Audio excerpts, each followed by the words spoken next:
I'm giving into brain rot at the moment. I got an email response about something, and I gotta respond to it. It relates to Goonin. I'm sorry, you guys.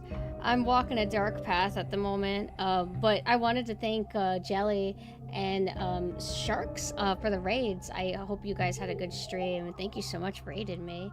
And please check out Jelly and Sharks. I don't order people to check out people enough. I really don't. But Jelly, I did want to say that I've always thought that your design is one of the best VTuber designs I've seen. It's like really cool, and I like how every time I pop in, it kind of feels like you have like a variant. It's like a real creature. Creatures that can like camouflage as different colors. I think that's sick. I don't know, like, is it because you're like kind of a jellyfish, right?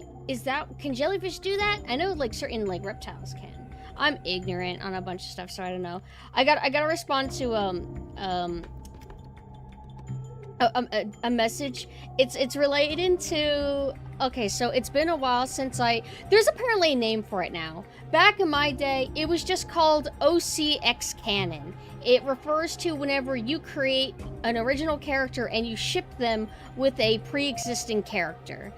There's apparently a term for it now. I didn't know that, but I haven't indulged in that in a while. Anytime I do, it's usually like me and Phaetan, my other form, me and Phaetan, me and Uvo. That's typically how it goes. But this time I wanted Nanessa X Krauser. For anybody who doesn't know, Nanessa is the tall one with the wearing black.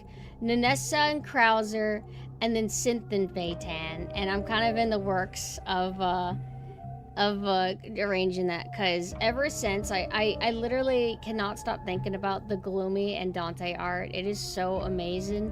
I'm just like, I need to do this, because on Skeb, which is typically my main preference and where I commission people, a lot of artists will not draw copyrighted characters because they're just really worried that like they'll get in trouble or whatever. But this artist that drew Gloomy, they're just really good at drawing men. So I'm like, damn, they have the range for what I'm looking for. So I ended up caving, and I'm kind of contacting them about some stuff. I'm not going to do it again for a while, maybe, but I admit, I kind of want to get a certain costume I'm getting of Nanessa later with eyes in. I'm not going to lie. Wait, I was going to say something. Something about... Shit, I don't remember. Let me think. Something about... I don't know. Oh, that's what I was gonna say. It's not gonna be that lewd. I didn't want to go for straight up hentai, but there will be like a not safe for work version, but it'll be like, you know, chill enough. And different alts and alternate versions and stuff like that. Hold on one second. Let me respond to this. Yeah, I think I would want it to have a weapon version. Well, no, he doesn't really use weapons. Don't mind me. I should go on the BRB screen and pretend like I'm not really here. I'm sorry. I'm not really here. Type. I need to minimize the chat. I feel too guilty seeing you guys there. I had to pretend like you don't exist. I'm sorry. 1 second.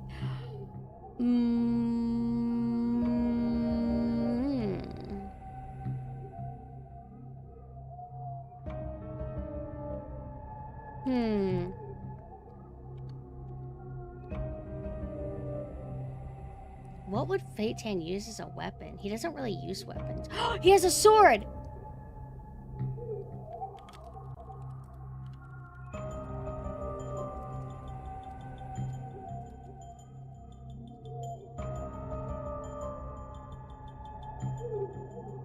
Hold on. No. I'm not remembering right. I need to find a reference. Let me think.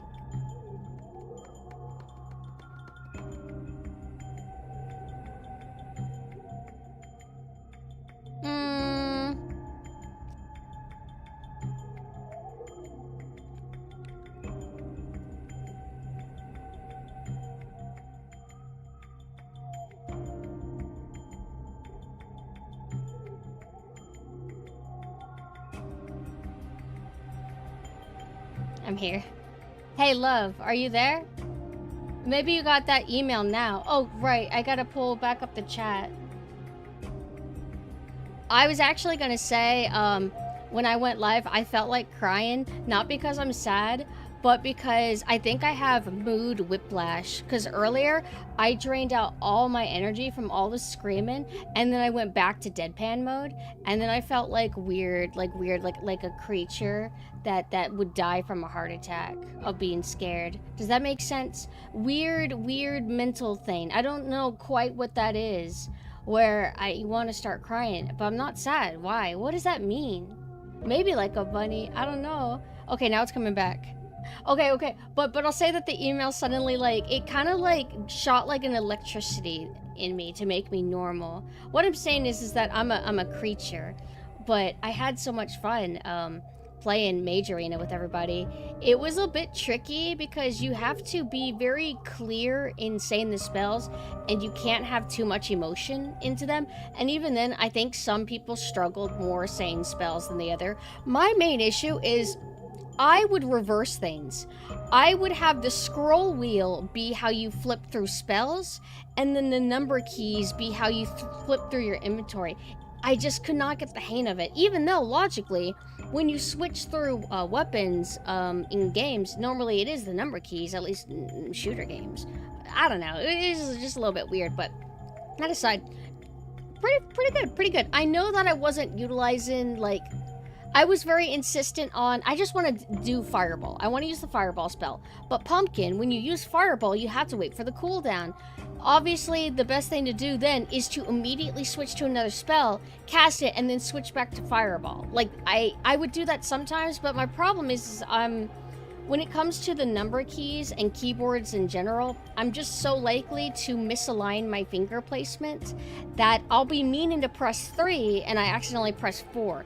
Vice versa, think of every possible mix-up you can do, and I do it. So when I'm playing multiplayer games that put extra stress on me because, you know, somebody's actively trying to kill me and I'm trying to kill them, I am more prone to mess up. So, you know, I could play boomer shooter, single-player boomer shooter just fine.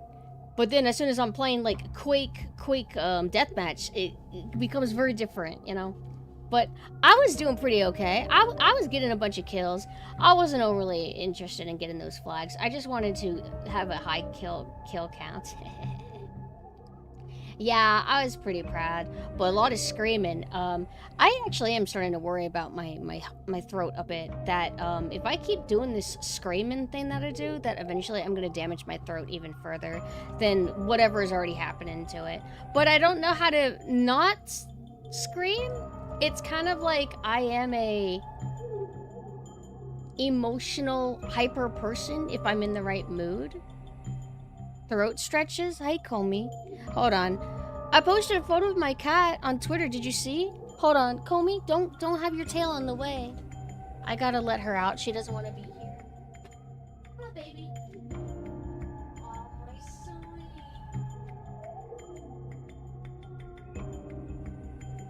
Get out. Go. She didn't do it now, but do you ever like when cats jump on something and then they get their claws stuck and they start panicking, like they're trying to like rip away from it, and you're like, oh, don't worry, cat, allow me, I'll help you, and you're trying to like just like touch their paw and like do the motion to unhook their claw, and they fight you on it. It's like, you're so dumb, you don't know that I'm trying to help you, you fool. But let me stop yapping. Let me scroll back and give everybody their proper attention. Love fish and horror. Good. Have you played Dredge, Jelly? And yeah, I wasn't staring at the wall earlier. I was just staring at the start and soon screen. But then I did go to the bathroom, so I made decent use out of the start and soon screen this time. What is sukiyaki? Actually, you reminded me. I wanted to make a type of Japanese stew that I forgot the name of. But we had some kind of pesto pasta. All it was is normal spaghetti noodles with pesto. I just ate a little bit of it because I prefer more creamy kind of sauce, not like just a dry noodle that tastes like salt or something. Let me think. What was I talking about? Nikujaga. That's what I wanted to make. It's a very sweet stew, like really sugary leaning. Obviously still some salt, so it's like savory sweet. And then it's got like potatoes, carrots, or whatever you put in a stew. We can do whatever we want. And I haven't had it in a while. It's really nice. I've wanted to make something that we haven't had in a bit. You sure you don't need a hug or something? That sounds tragic. I don't need a hug. I just need to play a video game. It's not your responsibility to fix my weird brain that is broken. Is this gonna be an... No. We've made Nikujaga before. But yeah, you know what? Have I told you guys about the chocolate curry? So, in Black Butler, in the manga, there is a curry arc. Because in Black Butler, they like to do lots of different types of stories. So, they'll have murder mystery arcs, murder investigation arcs. That's kind of technically every single arc. The curry arc. They have the college arc, they have a sports arc, they have a witch arc, etc, etc. But anyway, there was this like amazing curry puff that they made. It's a pastry with curry inside of it, which I've been able to have before in real life. I thought it was quite amazing, but the place that used to make it, they're gone, so I can't have it anymore. But there was this whole big deal about chocolate. I think like they accidentally dropped chocolate in the curry and they're like, wow, this is amazing. And so I got it in my head, wow, that must be good. I don't know why I thought it would be good. So I'm like, okay, let's make chocolate curry. And we put a little bit of dark chocolate. So if you eat chocolate, like dark chocolate without any sugar, it's quite bitter. It has a flavor, but it's very bitter. So I put a little of that in a normal curry, like in basically yellow curry. And I'm like, tastes like normal curry. Can you add a lot more chocolate? And he's like, Mina's like, all right, if you're sure. And so we put a lot of chocolate until it actually tasted like chocolate. And what I'll tell you is, it just feels like a waste. It feels redundant. Because the reason why I still liked it is because it tastes like yellow curry still. Just, it has chocolate in it for some reason. And I was able to eat it, but I got to a point where I'm like, I feel like I overcomplicated a perfectly good recipe. Yellow curry is fine by itself. Turns out it doesn't need chocolate. The chocolate doesn't really add anything. And yeah, Mina, it made you sick. I think you're just being dramatic, personally. But even when it was just a little bit of chocolate and you barely tasted it, what's the point? So if you add too much chocolate, it's redundant and kind of gross, kind of. But if you don't add hardly any at all, then it just, why are you even putting chocolate in it at all? If you're not gonna try to get the flavor. Did you know you could be allergic to chocolate? I did not know that. Mame reminded me that that our allergies change every 6 years or something. So things that you weren't allergic to before, you can one day become allergic to. I worry about that, but I haven't encountered anything that I'm allergic to. Hey, out of curiosity, let's say you're allergic to something. Can you stop it being allergic to it eventually? Because you know what? Did you know I'm allergic to fake metal? So if I put fake silver or fake gold in my ears, like earrings, apparently like it's supposed to make my ears like reddened. But I'll tell you what, I wear almost nothing but fake jewelry whenever I do wear earrings. I don't really deal with much issue, but I probably wear earrings once every 6 months. So.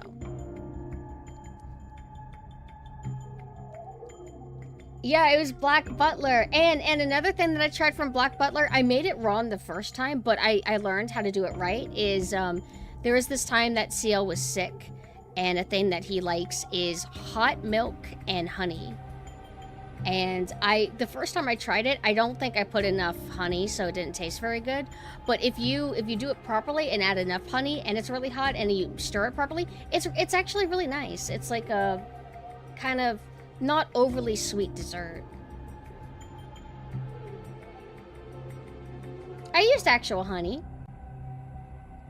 Real honey.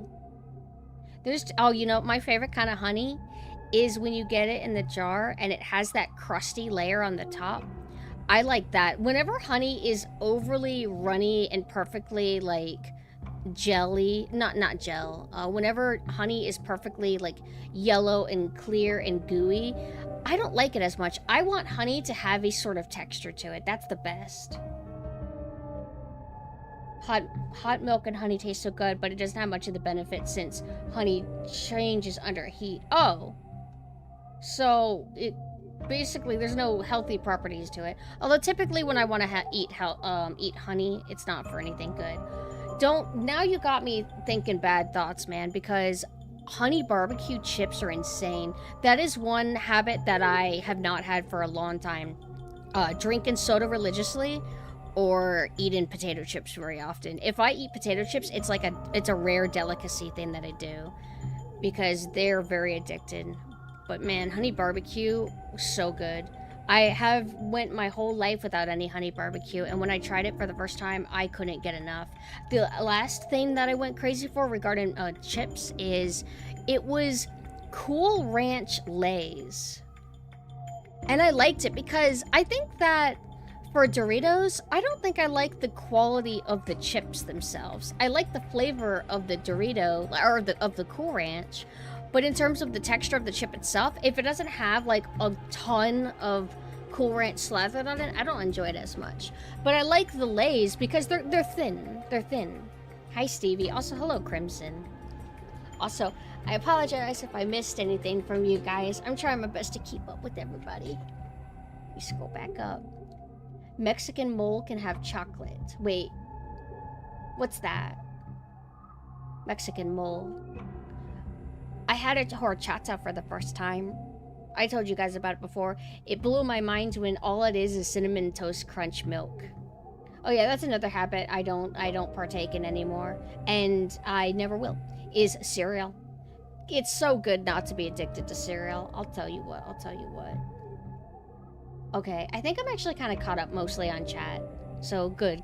I can focus on the present. But now I need to refresh my email. It's very important. Business workings. You know what I mean? You wouldn't understand. Hold on. Did you get email?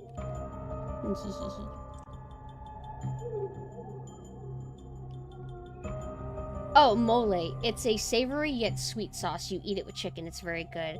It sounds really good. I think I want to try it. I like appetizers from restaurants a lot of the time, if it's an appetizer. J Money's drug is honey barbecue chips. Oh, you know what? I was so proud. I got J Money into chicken and a biscuit. Have you guys seen that? Apparently they're not everywhere, but if you can get a hold of chicken and a biscuit, they are amazing. But when I think about it, it's like, wow, it really is drenched in salt. Like, I think there's different kinds of salt out there. Some of the salt is really grainy, and then some of it is a fine powder. Chicken and a biscuit is the fine powder, and it is like crack. Genuinely like crack.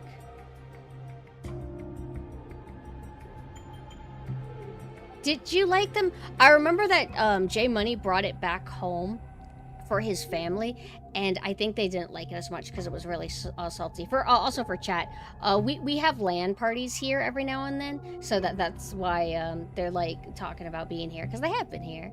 It's been a while since we've seen you guys. We'll have to catch up soon. If you were a powder, you would be a fine powder. Yes. But I want you to play more Ape Escape soon. I really am excited for you to play 3. I wanna find out if you're Kino or Cringe. So in Ape Escape 3, you can be a girl or you can be a boy. What are you going to be when you play? Answer correctly. And if you need to look at what they look like, that's fine. Probably good. Don't play as the guy. Of all the Ape Escape Pro tags, I feel like Ape Escape 3 Pro tag is the lamest. I don't like how his hair juts out. It's too long. It should be shorter. Blue hair is fine, but the others are like redheads. I like that. And then so Pro Tag 1, red hair with like blonde bangs, kind of like a fire look. And then Pro Tag 2, it's like red hair but like dark red hair. Very, very cool. Who plays as the guy anywhere? Exactly, that's what I'm saying. Hello, Momo. If the guy was like kawaii design, fine. Although there is like, you know, different transformation costumes. But you know what drives me crazy? Cooper, can I tell you a spoiler about Ape Escape 3? No, mute. Mute the stream, Cooper. You're not allowed to hear.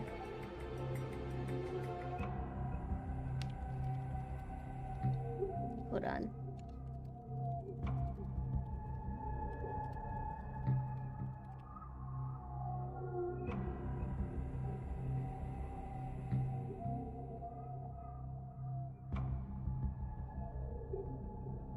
He's muted? Stay muted. Okay, so, for you guys, I can tell you that, they have it all sexist and shit. Uh-huh, that's right. How dare they? So, the boy gets to have a cool kind of like Sentai-looking costume, but the girl, she's just a fucking princess. However, I might be saying something incredibly ignorant. For all I know, she's some reference to some crazy Sentai character or something along those lines. But as somebody who's like really ignorant, I'm just saying I would have preferred a kind of like sci-fi kind of suit. That's all I'm saying. Hold on, I have to arrange the email thing. I didn't actually expect a response now. Also, I had to pull up the other chat because I was being ignorant or being irresponsible. Actually, I'll respond when I paid.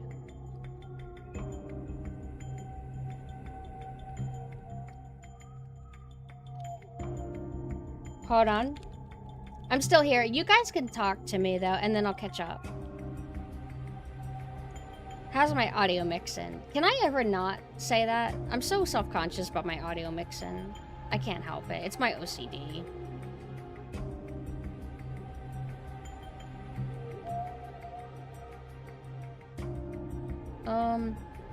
Also. Oh, it is.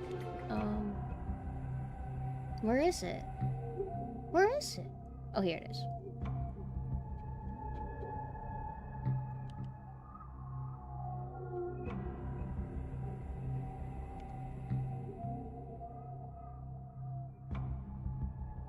It's very important.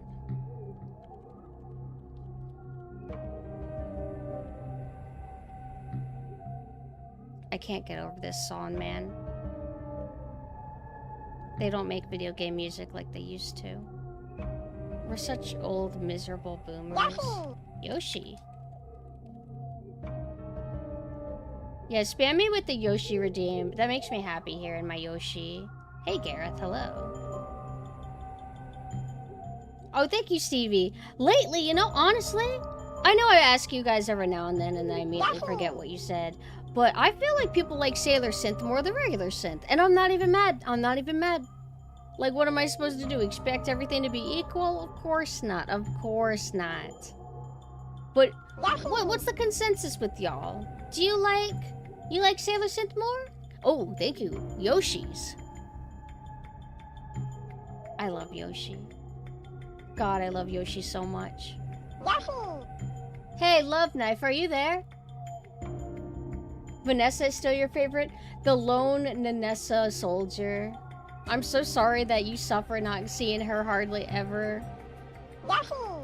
Let me call Love and harass him. If you don't respond to my DMs, I'm gonna call you. Oh! Wait! Oh!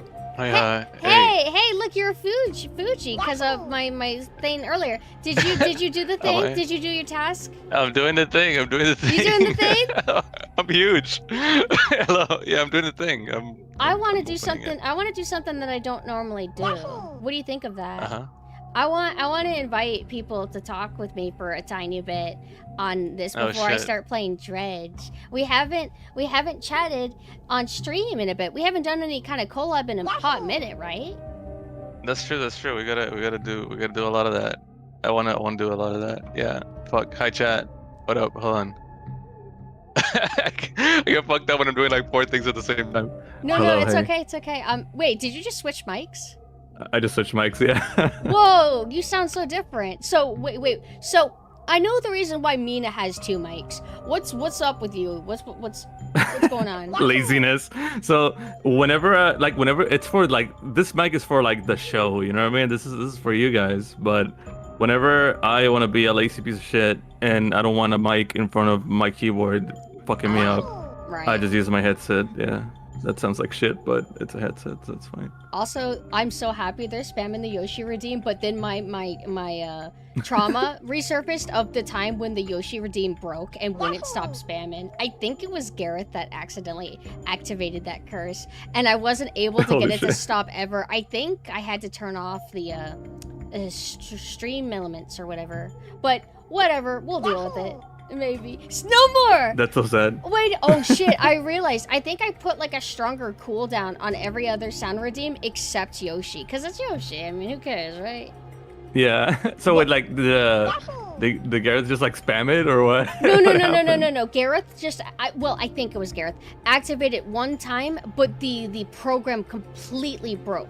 There was nothing I could do to make it stop. It was so weird. It's just a glitch that happens every now and then. But, right. I saw that you were playing Armored Core. I was actually lurking. Like, sometimes after stream, I just sit in other streams and I just can't talk because I'm a vegetable. But which Armored Core were you playing?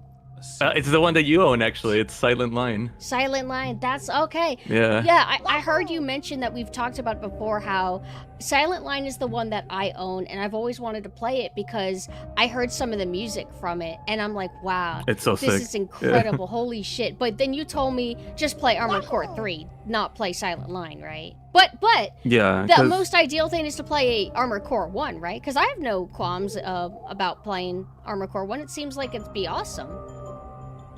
Yeah, actually, that Armored Core 1 holds up really fucking well. Actually, I beat it not so long ago, again, and it's pretty sweet, actually. I think, like, the only thing that doesn't hold up is, like, the last mission is very fucking troll, but I think, like, that's just, like, on purpose. Like, it's just, like, the game fucking trolling you. But everything else about it, it's, like, the music, the gameplay, the atmosphere, even, like, the voices and stuff, it's really charming, it's really sweet. So, but the reason why I mentioned Armored Core 3 when it came to Silent Line was because those games are connected. Like, the way Armored Core works is that all the generations are, like, separate and standalone, but every generation has, like, its own, like, expansion, right? So think about, like, maybe, like, yeah, it's basically like the I guess, like, yeah, this is expansion. Yeah, you know what an expansion is. It's just an expansion. So, like, it's Silent Line is just the expansion of 3. So, like, you kind of lose a little bit of either the context or, like, also maybe the difficulty might be a little bit spiked up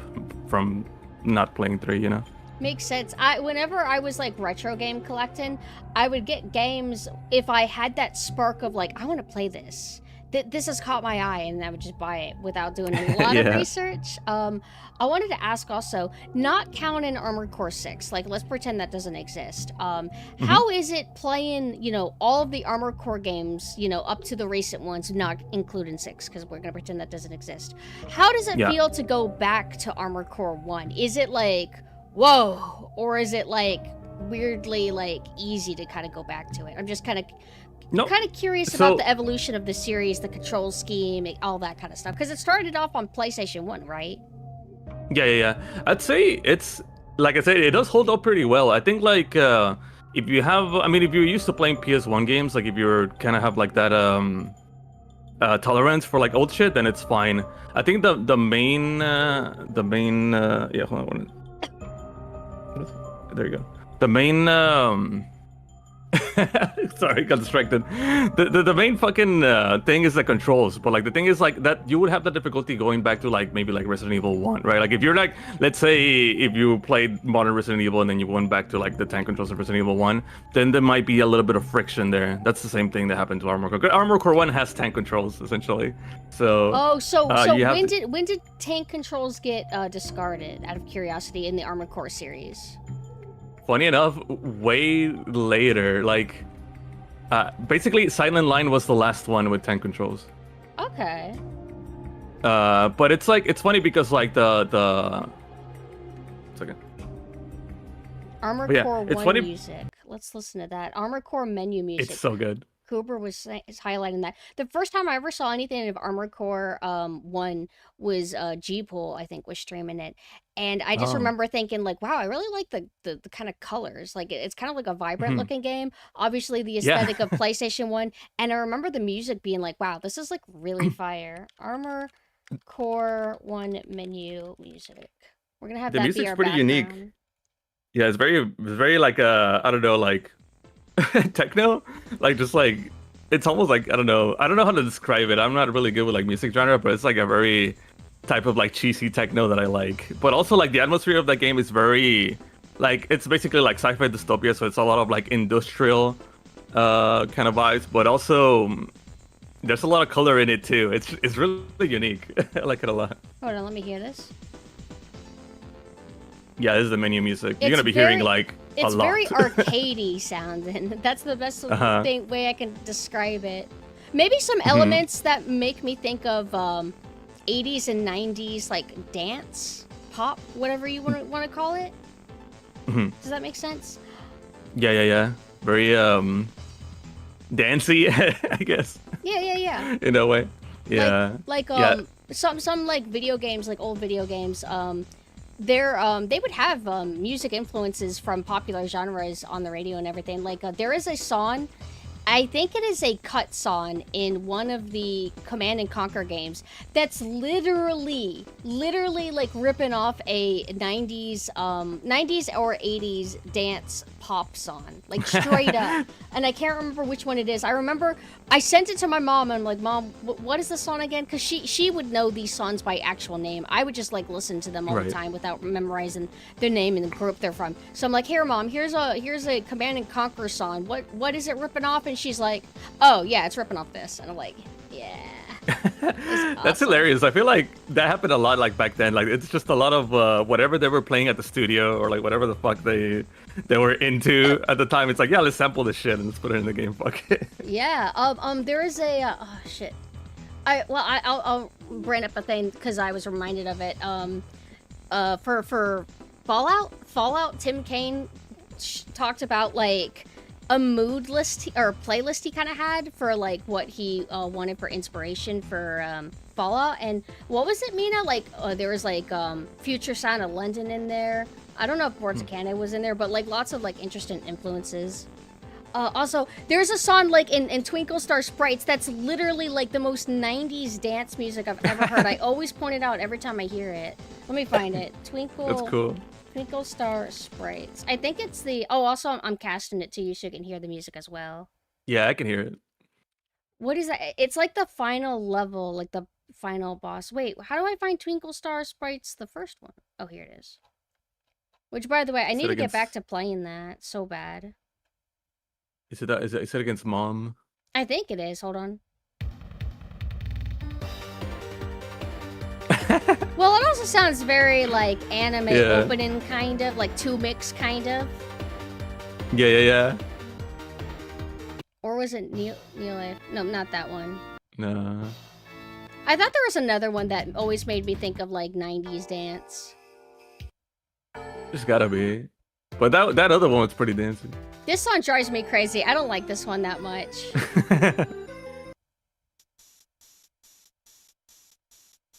This shit activates me, say Jelly. Yeah. This game's so cool. Soundtrack is so fucking stupid good.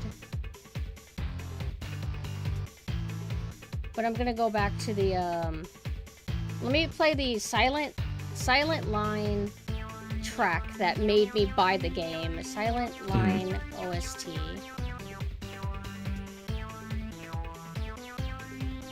It might be tricky to find because I had a specific like upload of the track favored. Right. Yeah, and there's like a bunch of fucking songs. That's something that I like too. It's like AC3 and Silent Line have like completely different soundtracks, except for the menu music. That one stayed. Well, but, wait. So you said they're expansions. Are we talking like Pokemon expansion? How every gen of Pokemon always has the third game? Or are we talking about like a new campaign thing that's tacked on? Like, yeah, what is it? Yeah, it's like more mission. Think about like it's like StarCraft and StarCraft Brood War, that type of deal. or like I guess I don't know the name of like the Doom 2 packs, but it's like just think of like the name like a Doom 2 and then like the second like Doom 2 chapter or whatever. I think I'm gonna lose my mind. What is my favorite Silent Line sound track? Where is it? I can't find it. It's not Line of Fire, is it? Yeah. Oh yeah. Oh god, I can't take it anymore. This song is so good. I love how it has like the synthesized strains and everything.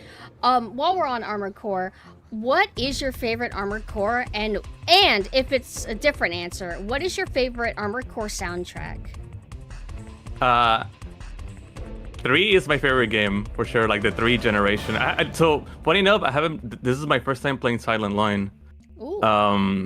Right now that when I was streaming it, because I would always just play the shit out of 3, and I was like, let me make my save file perfect so I can transfer it over. But then something always happened, like I would lose my save, or I would change platforms, so I would just not do it or play on the PSP or whatever. So I never got to play Silent Line until now.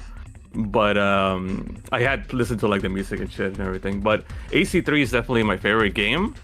But my favorite soundtrack is probably Part 1. AC1 has super fucking sick music, yeah. That's cool. But they're all different though. Like they all have very different vibes. Like 1 is very like, you know, dance techno music. 2, it's kind of like the same, but it's a little bit more like I would say, since it's like that one takes place in space, it's more like I guess like ethereal or something. And AC3 has a little bit more of somber vibes. Like AC3 has a way more like grim industrial type of like dash to it. So I think the soundtrack kind of reflects that too. Okay. What was I gonna ask? I was gonna ask, oh, I forgot. Something about Armored Core. It's like a full-on game expansion, how they used to be. Nice. Very nice. Yeah. Oh, it's cool because like... No, you go ahead. No, I was gonna say it's cool because like it's a standalone expansion where like you can buy the game and it's fine. Like basically you don't need to own 3 to play Silent Line, but it's like it's supposed to be like the game assumes that you own both of them kind of thing. Right. What I wanted to ask is how is the how much consistency is there in regards to who the director of the Armored Core series is, who's the composer of the Armored Core series? Like, do you know anything about that, like that kind of thing for them? Oh, I'm not too well versed in that. I know that 4 is when Miyazaki of Souls fame started working on it. But it's definitely weird. 1, 2, and 3 are very, very similar games, so I bet like a lot of the same staff worked on it. What I do know is that I think the music has, like, I have no idea. This might just be conjecture, but I know like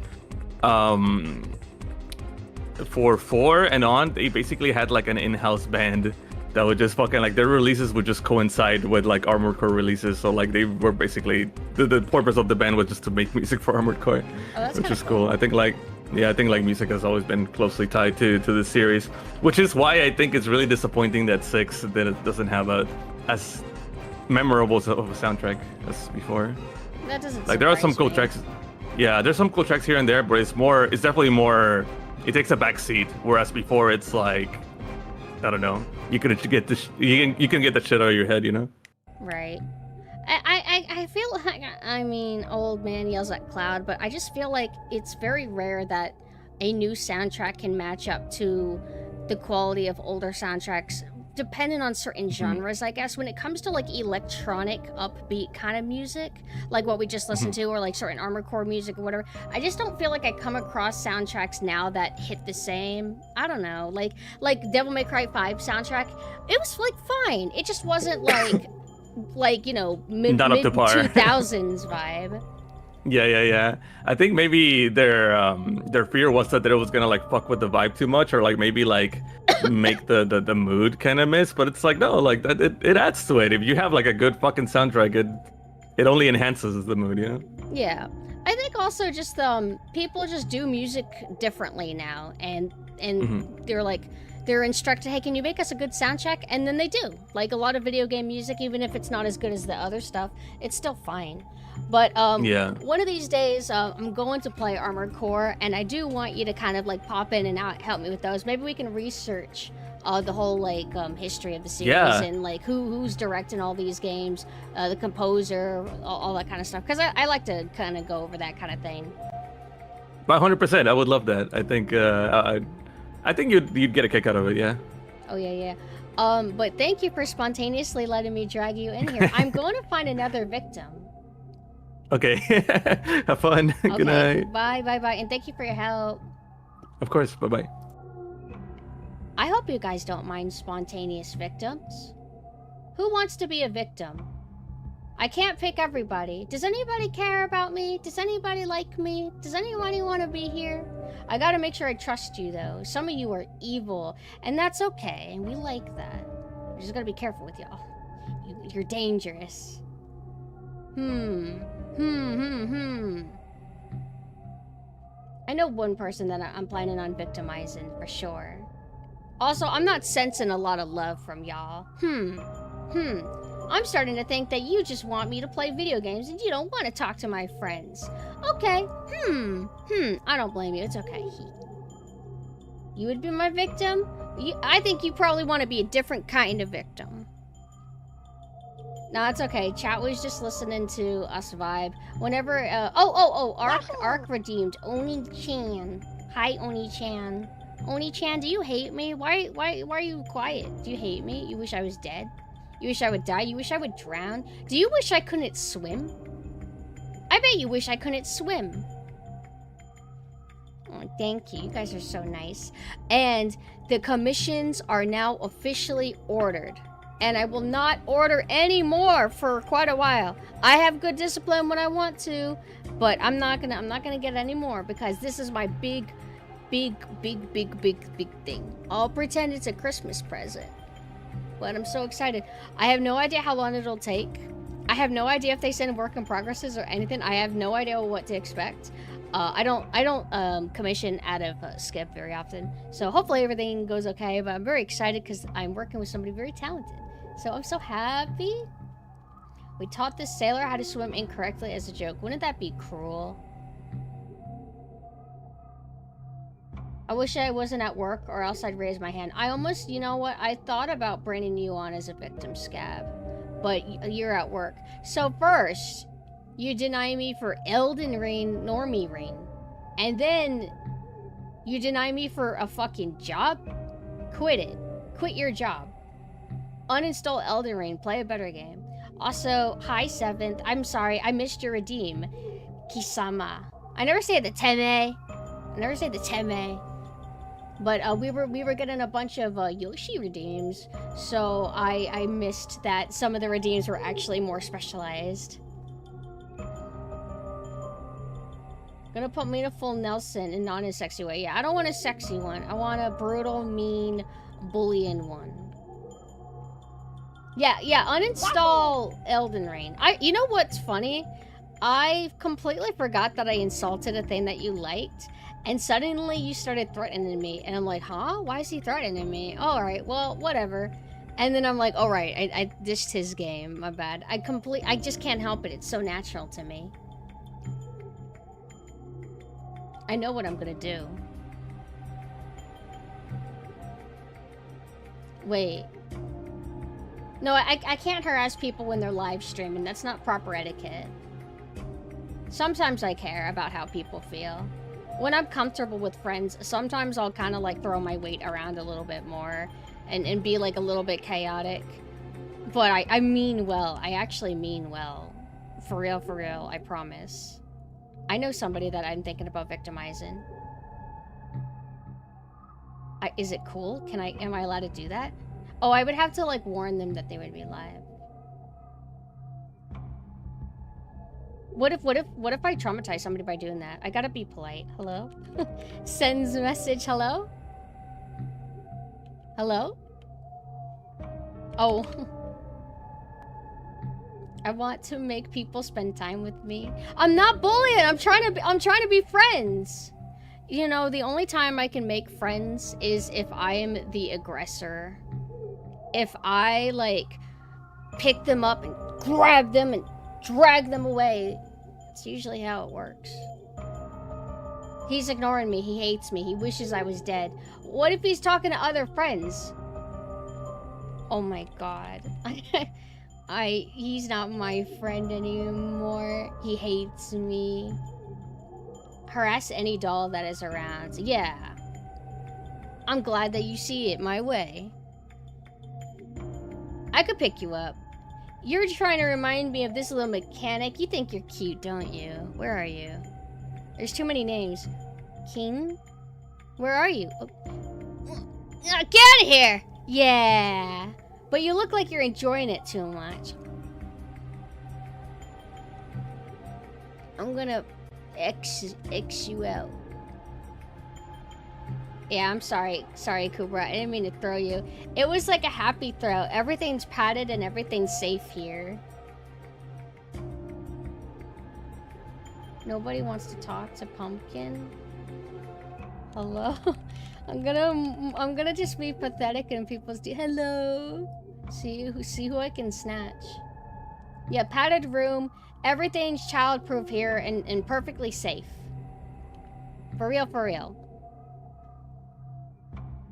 But we're gonna be playing, I swear to God, we're gonna be playing Dredge. Suddenly I just got a spark of energy. I didn't know that I still had it in me.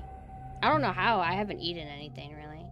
I'm running on fumes, like coffee, which was quite delicious.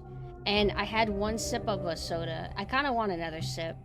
That's usually how I deal with sodas. I have a craving, I just like the carbonation, but it has to be specifically soda. It has to have that deep flavor. If I, get a soda, I take 2 sips and then I can't drink the rest. It's a waste. So, it wasn't a community thing. We just happened to use my Discord as a hub to gather that day to play Bad Company 2. I didn't tag anybody. It was like me, Merlin, Faultier, and Mina. And we hopped in. Nobody else got an invitation. It was done out of bounds. So, you're lucky that we let you partake by going in my Discord instead of doing a private one. And I only did it. I only even wanted to play the game because I wanted to kill Vaultier while he was playing the game, while he's streaming. Okay, so my other friend hates me and wishes I was dead too. Oh, I know somebody I can victimize. I don't feel bad at all. I don't even have to ask his permission. I don't care. Where is he? He hates me. You wish I was dead. Oh my god! Oh, he didn't reject. I thought he rejected. Hey, hi, you're live, by the way. You're on my stream. Hello? Why aren't you responding to me? Hello? Oh, he's so sleepy. He doesn't know how to turn his mic on. Sorry, I didn't have it plugged in. Why not? Didn't you know that I was going to call you and make you guest star on my stream? Wait, what? Yeah, I told you you're live. Oh, oh, hi. Oh, by the way, the last person who was here, I forgot to shout them out. That was shout out Love X Knife. I'm dragging victims. I didn't feel bad about dragging you in here without your consent. Hope you don't mind. I don't think you mind. I mean, he doesn't mind. Anyway, Guren, how are you doing? Are you having a good day? Yeah, I'm doing pretty good. My night's been nice. It's been very wonderful. A little kind of exhausted though, just a little bit. Did you just wake up? Don't be exhausted. I'm gonna re-energize you. Okay. No, I've actually been awake this entire day. Really? I'm used to you waking up late. My schedule just kind of bounces all over the place, honestly. Oh, you're kind of like me then. That's kind of based. Yeah. How are you doing? What have you been streaming lately? This is Guren Vicious, by the way, a cannibal. Yeah, I eat people and other demons and all that stuff, yeah.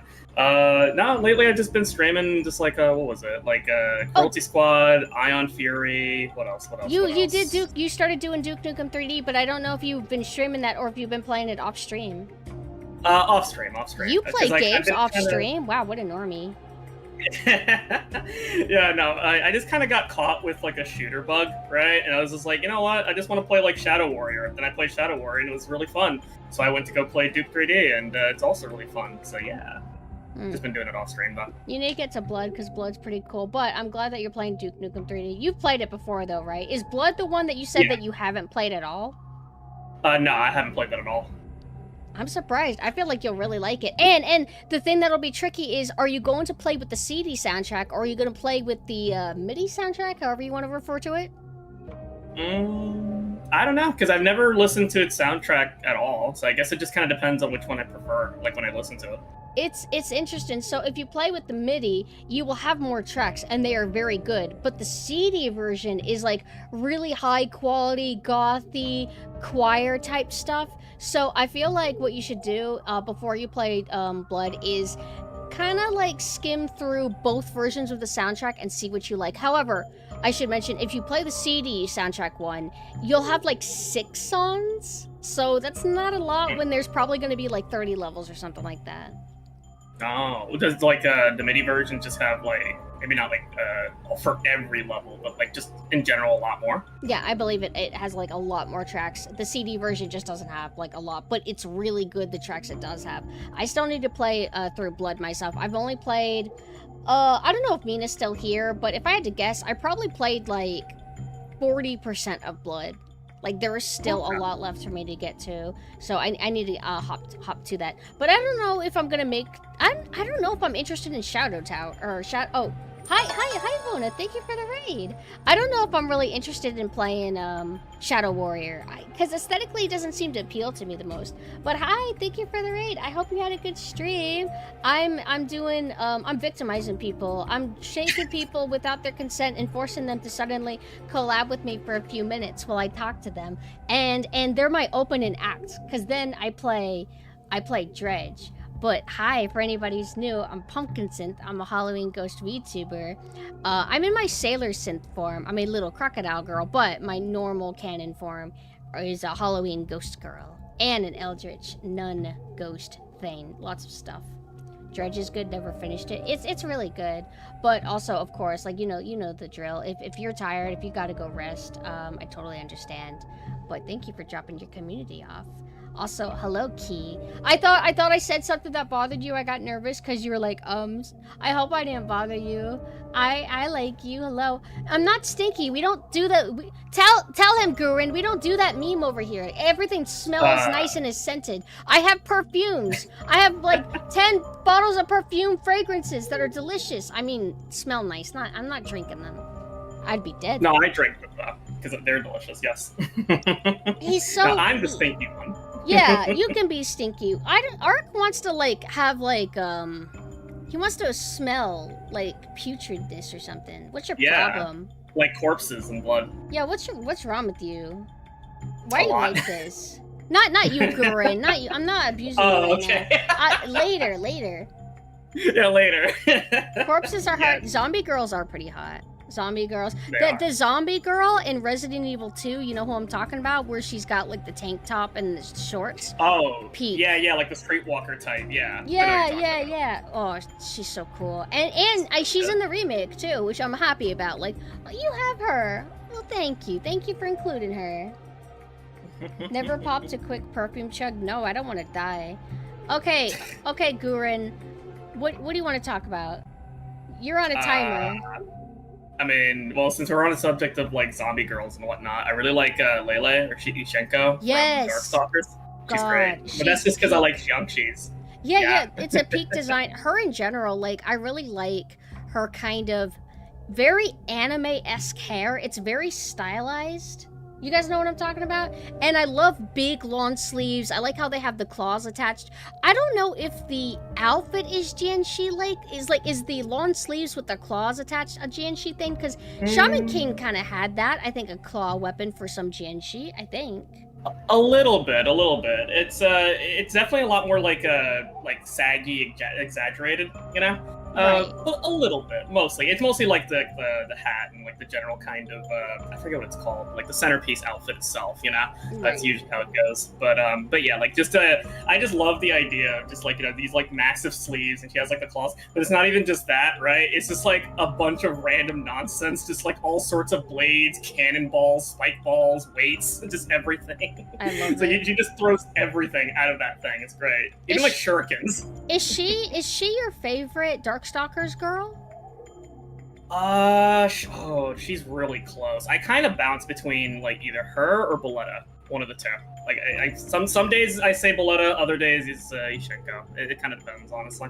Yeah, like for me, Shenko was the first Darkstalkers character I ever became familiar with. Like whenever I was really, really, really young, I would see these animated sprite gifs. I think they were from the Puzzle Fighter game. I would see them on the internet all the time, and I'm like, I was enamored by her design. So I would get into Darkstalkers later on because I would find Boletta, and I'm like, wow, Boletta's amazing. What's she from? Darkstalkers. Wait a second. That's that other girl's there. But over time, I've really grown to also like Morgan and Lilith. Lilith I was so neutral to at first, but there is something about Lilith, and she kind of has that quality that I incorporated into Nanessa. She wasn't what inspired it though, but the kind of like flat chest, but the really womanly muscular hips. Like I love that about Lilith. That is so fucking cool. She almost looks androgynous, but like female leaning, and I don't know. That's just absolute peak to me. Chef's kiss. That's something that a lot of artists do. They either draw her like in the most like hottest way possible, right? Like obviously like emphasizing like the lower body a lot, right, while keeping like the chest flat. Or some people actually lean into just like doing the whole like gender bent thing with her as well, right? Which is really cool, honestly. I didn't know that was. I mean, not that it was like the main inspiration. I didn't know there was like a factor though for Nanessa. It wasn't. It wasn't. I might have missaid it, but Lilith wasn't the inspiration for Nanessa's body type, but I like that quality about Lilith, and it makes me think of Nanessa. Is just the kind of unconventional like design of, and I'm not glazing myself. I'm glazing Lilith right now. The unconventional design of womanly body, but like the flat chest. It's just not a thing you see very often, I feel, and I think that's really cool. Like if you see like a really like clear adult character with a flat chest, normally they'll be like really tall and kind of slender, but Lilith is like really muscular, so I think that's super sick.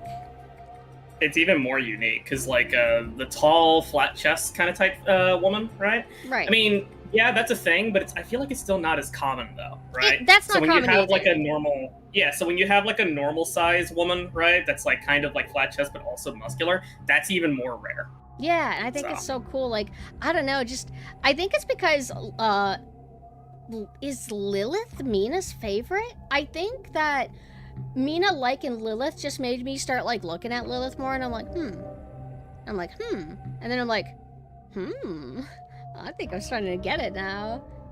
But Morgan is also like, she is not the most neuron activated kind of thing for me, but I've grown to like her a lot. She's just very peak. She's got the Hime cut, she has the green hair that I kind of like, and a very iconic design. But so I genuinely cannot decide if I like Lilith or Morgan more because they're so different and similar, which I mean obviously it makes sense because the lore and everything, but yeah, I would lean more towards Lilith just because she's more unique, to be honest with you.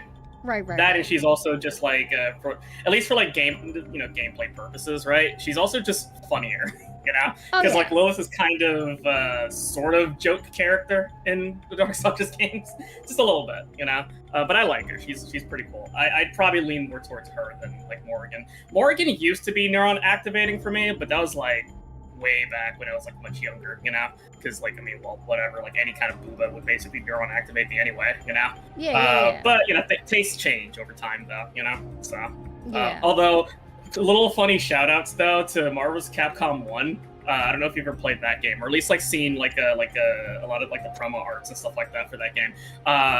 One of my favorite artworks is from that game, and it's like an artwork that has like all the characters in that game, right? But what's really funny is that Morgan is in that, right? It's like one where it's like all the characters are like it's almost like from like the floor POV where all the characters are surrounding the entire piece, right?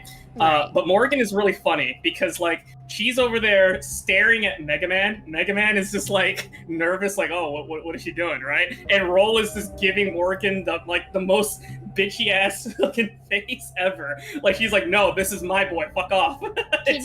Can you send me? It sounds super cute. I don't know if I've ever personally played Marvel vs. Capcom 1, but I have played 2 a bit. And 2 was really cool. 2 actually had Belletta in it, and that was sick. I love Belletta so much. She's my favorite. One of my favorite official Capcom artworks is the one where it's her and Lilith together, and I think, Belletta's looking all cute, but I think she's pointing a gun, to Lilith's back, and Lilith probably knows. I love that art so much. I have, a few of the Darkstalkers art books. But also, whenever I partook in a little mini tournament that G-Pool was hosting for Darkstalkers, he invited me, and I'm like, I don't like doing big stuff like this. I'm kind of nervous, but I'm like, fine, I'll do it. And I had Love coach me on playing Belletta a bit, because, I know kind of how to play her, but he gave me some good tips and pointers, so I appreciate that about you, Love. And also, hello, Johnny from earlier. I hope that you're doing good. Oh, Love is, super... Fighting games is his thing. He's really good at them, so yeah, but he's a good teacher. There's more to Love than fighting games. I think Love's been trying to fight the reputation as being the fighting games guy, but you got to deal with it, Love, because you are the fighting games guy. But you're very versatile. It's a good thing about you. But Gurren, I need to find another victim, and it's been super rad talking to you. And thank you for letting me drag you on here. Oh. Yeah. Let me see. Let me see. I don't see it. Where did you send it? Oh wait, I sent it to the wrong team. Sorry, hang on. There you go. Okay, my bad. Oh my goodness. Oh, I actually haven't seen this one. Oh, you haven't? Really? No. Oh, they have that princess girl I like. Devilata? What is her name? Devilot. Devilot. I think it's Devilot. Yeah. I love her. Okay, here, everybody. She's great. This is the art that Gurren was talking about. It's such a good piece. It's so good. It captures every character's spirits really good. Who is the cute girl at the very top? And she's wearing a green outfit. She looks like some kind of fairy or mage. Who's that? That's an extremely obscure Capcom character from, I think, what was it? I know Love knows. It's some dating sim thing from way back. It's super obscure. Also, I don't know if you can tell, I really like the sporty shoulder length hair where it's really straight and everything. So that used to be pretty popular in characters design. There's a girl here. She's in a kind of mechy, well, I don't know if you should call it a mechy suit, but she's in some kind of sci-fi suit, and she's got short blonde hair. Who is that? I'm in love. Oh my god. I'm actually kind of misremembering, to be honest with you. I know who you're talking about. She has the little plug suit kind of thing. At least looks like a pilot suit kind of thing. Hey, Ghost. I forgot. Well, that's okay. Hey, Ghost, thank you for responding finally. Can I bring you on my stream and force you to talk to me? That's the reason why I was harassing you. But I wanted your consent. Gurren, though, I mean, who cares, right? I'm used to it. It's fine. He likes it. For the record, this is not abuse. This is literally if I don't treat him like this, he gets kind of fidgety and he starts feeling nervous and depressed. So I'm honestly doing this guy a favor. Hey, Ghost, do you want to pop on my stream, or do you hate me? Do you wish I was dead? You wish I would explode? Oh, I'm angry. Now I'm mad. Yeah, you could join for a little. Oh, okay. Bye, Gurren. See ya. Bye. Bye. Look at all this power I have. I'm gonna drag all the people who are shyer than me here. Oh, hi, Ghost. I didn't call you shy. Hi. What's popping? Did you just wake up? Are you okay? No, I'm on my phone right now. I was about to go to bed. Oh shit, my bad. Why? What, you sleep, bro? Yeah. Why? I'm an old man. This is Ghost, you guys. I'm sure you've seen him around. Ghost. Thank you for letting me bully you into coming on here. Also, Gurren, thank you for the sub. Isn't that great? Oh, I'm so tired. Oh, now I have to hear this dipshit thanking people for subs and shit. I just want to go to bed. I'm sorry, Ghost. Ghost. No, I love you. Go- Have you been drinking the White Claws? No, I don't drink to be insufferable. I literally it's a natural trait, natural chemical that my body produces. But Ghost, I love you so much. I love you. Ghost, the stuff that you've been showing me, I'm so hyped. I'm not gonna say what it is. I'm not gonna say what it is, but Dude, it is so fucking hype, dude. I know. I mean, I've done a really bad job of keeping it a secret, so... Because you can't help yourself. Like, you don't know how to control your power, and I get it. But I don't want to keep you here for too long because you have to do that whole like sleep in whatever thing. But the trends that I've been doing with all my victims so far is making them talk about a video game with me. So Ghost, let's make it easy. What have you been streaming lately as your main thing? Something that's interesting to you. I recently picked up Onimusha 3. How's that been? It's fucking insane. In a good way? Like, have you played the Onimusha games like before, like 3, or is 3 your first, or what's going on? I played Onimusha 1, and I think you would fuck with it heavy because it's like got a lot of horror vibes and it's got like some good gore and stuff like that. So does that mean that they get it's like less horror as they go on? They kind of do something different every time, but the third one has like a real actor in it. You know, in comparison to like the graphical fidelity of like anime adjacent characters from Japan. And it's like John Reno. I might have heard that name before. Yeah, I can't remember what he's in, but it's insane because he and like this samurai trade places, and like John Reno goes to feudal Japan.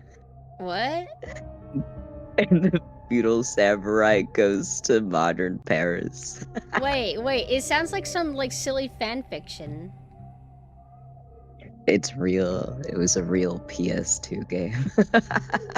And what is it called? Is it It's the third Onimusha game, Demon Siege. I assumed that the Onimusha series would be like really serious. I mean, I guess it could still be serious, but like kind of silly. Thank you for the follow. The first one is, it looks like the new one kind of is, like it almost looks like Souls-like in some capacity. They do something different every time.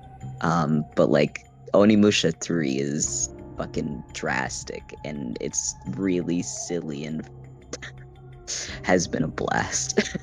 Well, I look forward to playing it, but of course I'm going to start with the first one. I hope I like it, Yeah, because yeah. like I've always been recommended and told, but Ghost, I'm not going to let you suffer any longer. Please get some No, rest. yeah, I I'm have not another suffering. I have so many victims, so many people to bring in here, but thank you for coming on. Yeah. I love you. Yeah, you should give Onimusha 1 a shot. I think you would actually like that one. I don't know Yes. about the third one so much, but I don't know if you like a good like silly kind of campy time, you probably might like the first. I'm sorry, the third one. I can. I like Yakuza, like the Yakuza games that I played so far. That great balance of Yeah. it somehow combines schlock, but also sincerity as well. It's not just tongue and cheek, wink, wink, haha, we're so silly, even though it does do that a lot. But Ghost, go away, go Yeah, to bed, the thing get some that I rest. like- Oh, go ahead. Sorry. Yeah.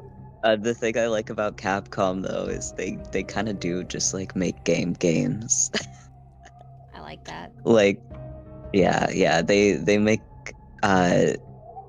games that are like actually fun to play, like as video games, but like, you know, are also, they tell a story as well. They got a hand in both things. Pretty sick. That's important to me. Is I want arcadey feeling games. I want games to feel like games. I don't want experiences. I don't want cinematic, masterful storytelling. I just want a game that feels fun and is interesting to play. That's what I want. Yeah, I feel like games these days are like too much in the direction of, oh, people have to take this seriously. It's kind of like that with like superhero movies where people are like, Sam Raimi movies are stupid. But like they were actually peak full of whimsy type shit.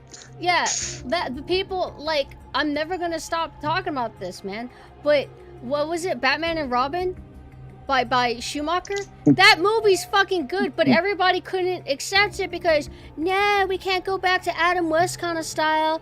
Tim Burton showed us that Batman is serious. Batman's for adults. It's not for kids. It's for me. I am the only one allowed to watch a guy dress up as a bat. Only me. Everything has to be Batman to fight the 100% clown. serious. Yeah, but I also don't always like overly cynical, like quirky, like we're really self-aware that we're silly, ha ha ha. Like sometimes I don't like it. It really just depends. It also depends on the time period, I guess. Yeah. Yeah, I feel like the thing is like a lot of things that are not too serious are also like too Marvel quippy, Ugh. you know? Ugh. Yeah, they've I see why people like Marvel and Marvel adjacent things because it's like low attention that has to be spared to them, it's like very, very low maintenance viewing and stuff. But man, the quips get really repetitive. I tried to watch James Gunn's Suicide Squad movie and I couldn't. It was Man, it made me It's bad. violent and angry. And for the record, I mean the James Gunn one. I don't mean the first Suicide Squad movie, which was lame for different reasons. The James Gunn one just felt so like, oh my god, like, okay, now they're doing the same thing again where everybody takes turns saying wacky, crazy things and it's like and where's the pause where you wait for the audience to laugh? Like, you guys are just so full of yourselves. It's not funny, it's annoying. Balance things just better. like imagine your workplace gets fucking firebombed and you just hear from this guy, well, that just happened. Ugh, literally. I'm glad that there's more pushback against that. And we need to keep bitching about it because the more we keep bitching, the more writers will become more self-conscious. And the more self-conscious they are, the happier I am. Yeah. We must instill That's a very fear. PumpkinSynth thing to say. Yeah, but you agree, right? Honestly, it's pretty Yeah, ghost yeah. core too. We're haters. Yeah. But we're trying to we're trying to like instill the betterment of humanity into everybody. Isn't that right? Yeah, absolutely. We're trying to fix things. I almost said make games great again. No, you can. It's okay. Make games great again. But it's not possible. It's not possible. It's too late. Yeah. Now I We yell need to at be you. silly again. I need to yell at you. Go to bed, Ghost. I'm sorry that I did this to you. No, don't be sorry. I love talking to you. We need to do this again. Hey guys, for the record, we are cooking a collab, like a plan. It'll be like a little bit a ways in the future, but not that distant, right? And then Ghost will be like, Yes. oh shit, I don't want to collab with her. This sucks. Why would I ever say that? to be evil. Oh, yeah, that's true. Rubbing my hands together like a little shitty fly. Go to bed. Go to bed. Yeah, Go okay. to bed. Get out I'm of here. going to bed. Get outta here. Thanks for having me. Thank you for Bye-bye. coming by. So now I Bye-bye. shout out Ghost Ian. Get out of here.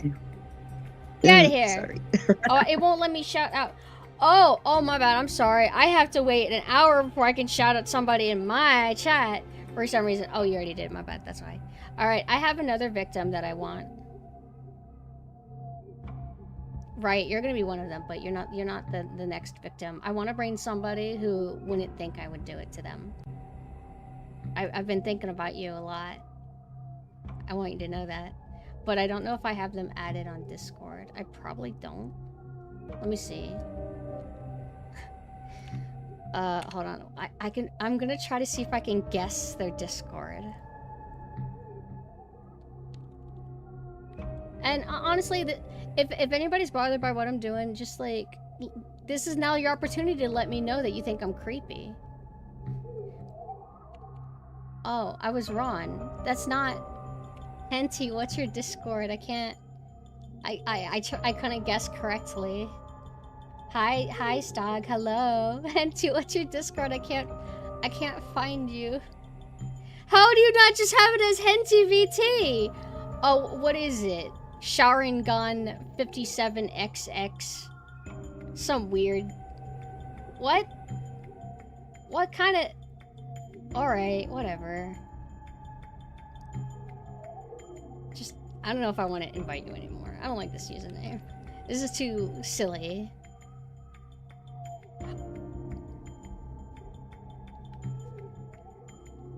June, I'll make you a victim too. I would sail on the boat. Well, I should stimulate the chat, right? Even though I'll be swimming in circles and just fishing, I do realize that I am not keeping up with my promise. It's just been a collab of Fienza. Hey, by the way, I really want to make Nikujaga really bad. Like, really bad. Like, because we were supposed to do it today. That's how it works. When I go to bed tonight, I am thinking of Nikujaga. That is the plan for tomorrow. And if anything happens that cancels that plan, I will be sad. Understand? I'll be sad. So we gotta hope that everything works out. How come the game's not popping up? Oh, right. I have to cast it. Oh, yeah. I forgot to mention to you guys. I fucked up. So whenever I stream with SailorSynth, I have it to where my screen, my game screen is notably smaller. Because I wanted it to be more moe and kawaii and focused on the model, I guess. And then when I go back to my classic forms, I have to scale the cast-in to be bigger. Because I have that more focused on the game screen. It's more like taking up the screen. Forgot to do that. So when we were playing Major Arena, I didn't realize until like the very end that it was still tiny. Because I'm stupid. Where is Dredge? There we go.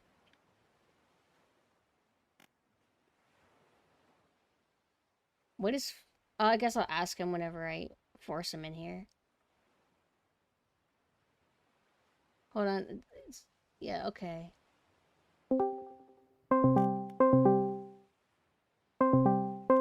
How exciting. Hey, the music for the menu isn't playing. I guess if you just sit here and Hello? does that... This is your Fuki? This ain't kawaii. On. You're like a kawaii anime character. What's going on? No, I was doing a what is it? A Baldur's Gate playthrough. That's my character. Hold on, let me change it. Oh, I was gonna be mean and be like, haha, Baldur's Gate is wait, no, it's not. I don't hate Baldur's Gate. Here, I got it. I'm just used to being like a mean person. There we go. I think that. All right, let me change it. Yeah, there we go. There you go. Now you're normal. Hey, by the way, thank you for collabing with me for the first time, Henty. How are you doing? Oh yeah, I didn't think you were talking. Like they're not talking about me. Wait. Did you think at one moment? No, there's no way she's talking about me. Did you think that? Yeah, I was like, no, they couldn't be talking about me. That means you knew. Don't play coy. Part of me, I was like, oh, maybe it's no, it can't be. No. You're my rival. Like, we're sworn enemies. Oh my god. You should try to find a way to play Chronos. So you can understand like what I mean by my complaints, because this is too much to talk about. Oh yeah. Like that's the vagina blooper game for anybody who doesn't know. Yeah. So it's just not immediately apparent. What's the number score for it? For me or like just what you. people say? For I'm not me? asking for you to tell me what man. the journalists say. It's all about you and me right now. It's like I don't know. It's tough. I want to say a 5. It's not great. Bad. There's just It's just nothing special about it.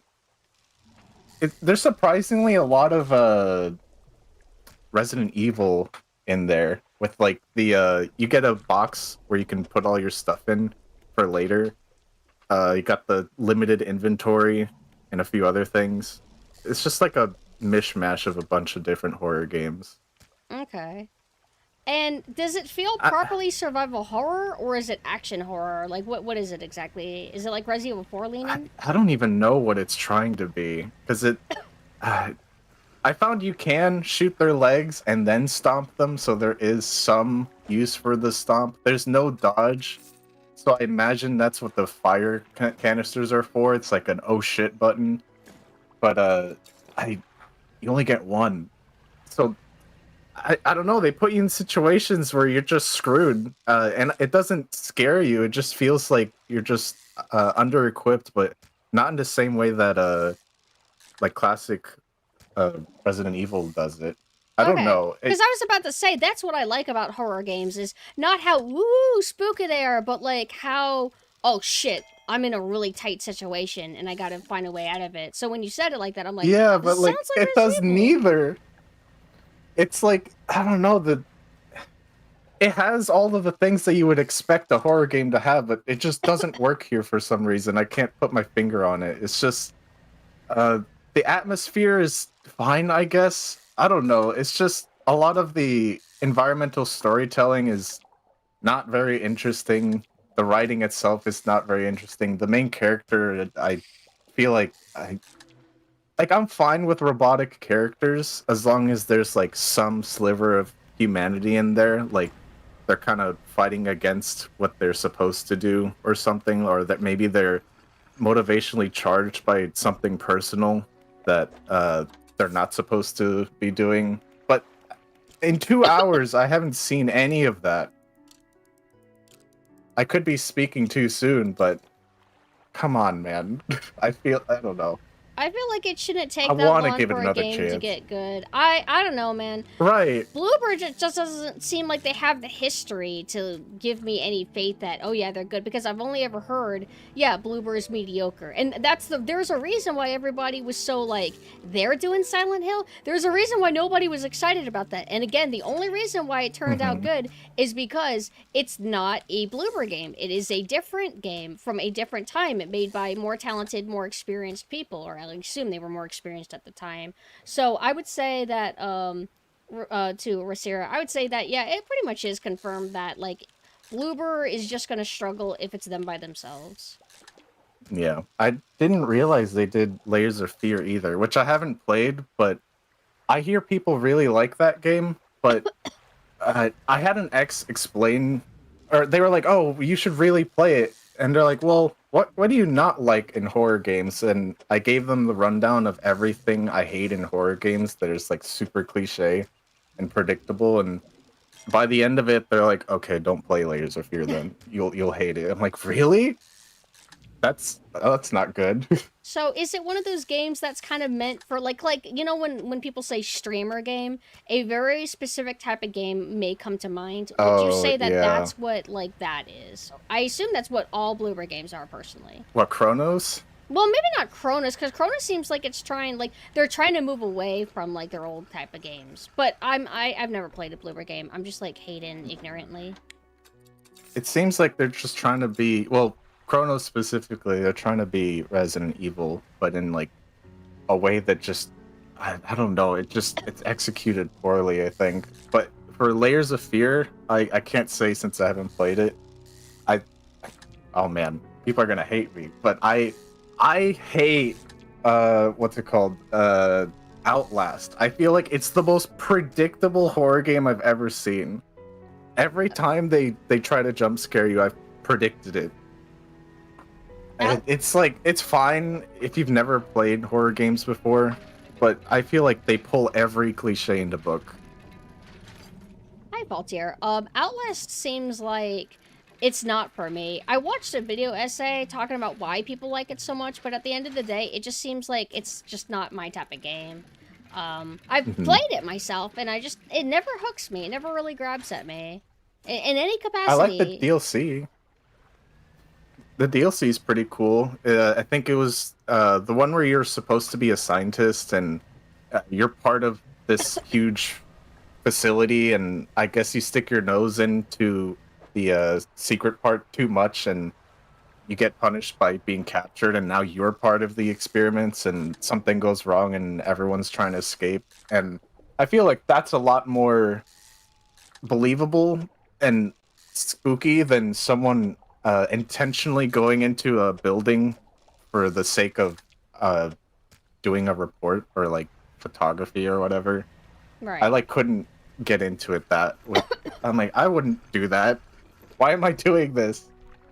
Oh, I have one more question for you before I kick you off and find another victim. I hope you don't mind, because I don't want to take up your whole night. No worries. But do you have anything that you think about the Evil Within games? Have you played the Evil Within games at all? I've played 2, but I haven't played 1. I've heard bad things about 1. Just like a bunch of additive things that just didn't need to be there, like the borders or a bunch of post-processing effects and stuff like that kind of kill the experience. But gameplay-wise, I'm not too familiar with it. Yeah. But 2, go ahead. I really enjoyed 2. I thought it was a good time. It kind of reminds me of Resident Evil, but with maybe more combat. Kind of closer to 4, but not quite like Leon roundhouse kicking enemies quite. It's like combining RE1 remake and 4, right? That's kind of like the impression that I've gotten it's a from little what bit of people have both. told me. Yeah, I really recommend it. It's fun. I think it's more combat than I think it's more fun because of the combat than it is for the horror. It's just horror themed. It never really spooked me, but the weapons, upgrades, managing everything, it's a great time. I recommend it. It's fun. I might try it again fun one horror day. game. I didn't get like a good impression from it, knowing that it was an action game, I think. Because like when did it come out? Like the 2010 eras? I feel like a lot of games, how they were designed around that time just irks me really bad. 2010 and everything after, for the record. 2010 to 2015. I feel like sometimes that period just irritates me. What? Wait, really? Was it actually 2017? Hold on, Evil. Is it that recent? 2. Because when I said 2010, I'm like, wait a second. It's not 2010, is it? Oh, it is. It's 2017. Wow. Well, it's still kind of right. I said anything between 2010 to 2015, so I was like, super wrong, but that's okay. I just doesn't seem like my kind of thing, but I want to try it eventually. But regarding Kronos, I will believe you that it's not worth playing. No, I don't think so. I mean, outside of just to see what's wrong with it, but Evil Within 1, I've heard nothing but bad things, and Evil Within 2, people praise it for being just so much better than the first game. Which is interesting because I actually played a little bit of Evil Within 2 because I watched a reviewer that said Evil Within 1 sucks, but don't worry, Evil Within 2 is cool. And I'm like, okay. So I got it, and it starts off, and it's a stupid, really shallow, superficial reason to drop a game. It really is. I do know that. But it starts off with scripted set piece, and then, you should have saved me, little girl, and then she grabs him by the shoulders, and then a fire vortex. I have certain OCD tricks. I have triggers, very, very hardcore triggers, and one of them is really bad nightmare sequences. Like this inability to do impactful nightmare sequences because people think that people have weird dreams about like fire tornadoes, and it's like, that's not what we dream about.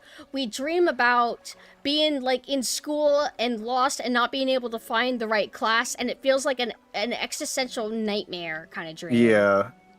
I think this game does have cliches, but they're not like jump scare cliches, if you know what I mean. Like, right. Like the nightmare thing is a good example, but it's not like, oh, I don't know, spooky old man on a wheelchair that you walk past and he doesn't do anything. Oh, but next time you walk past him, he's gonna grab you and shake your screen, and it's gonna be real scary.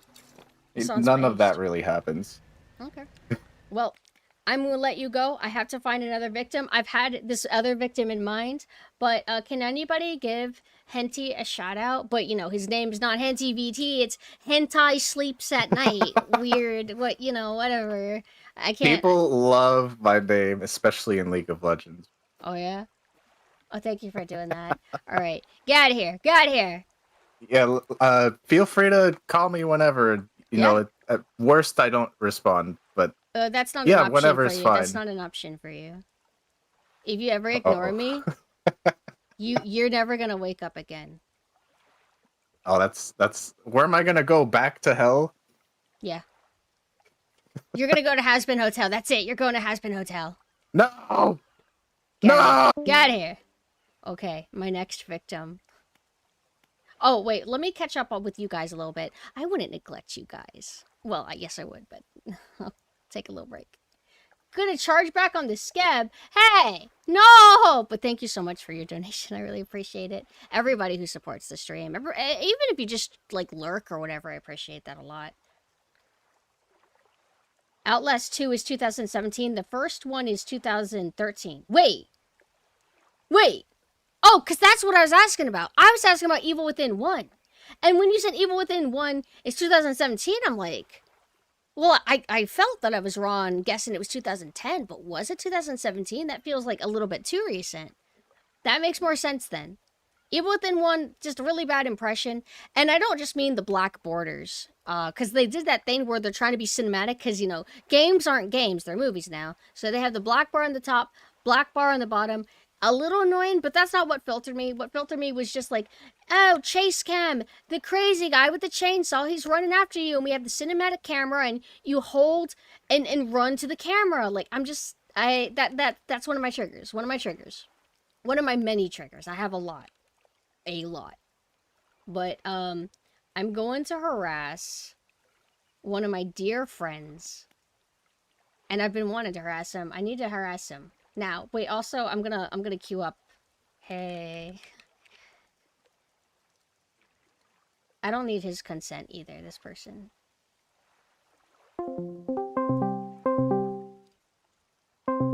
He should have known that I would come. Where is he? Hello? You knew I was coming. Damn.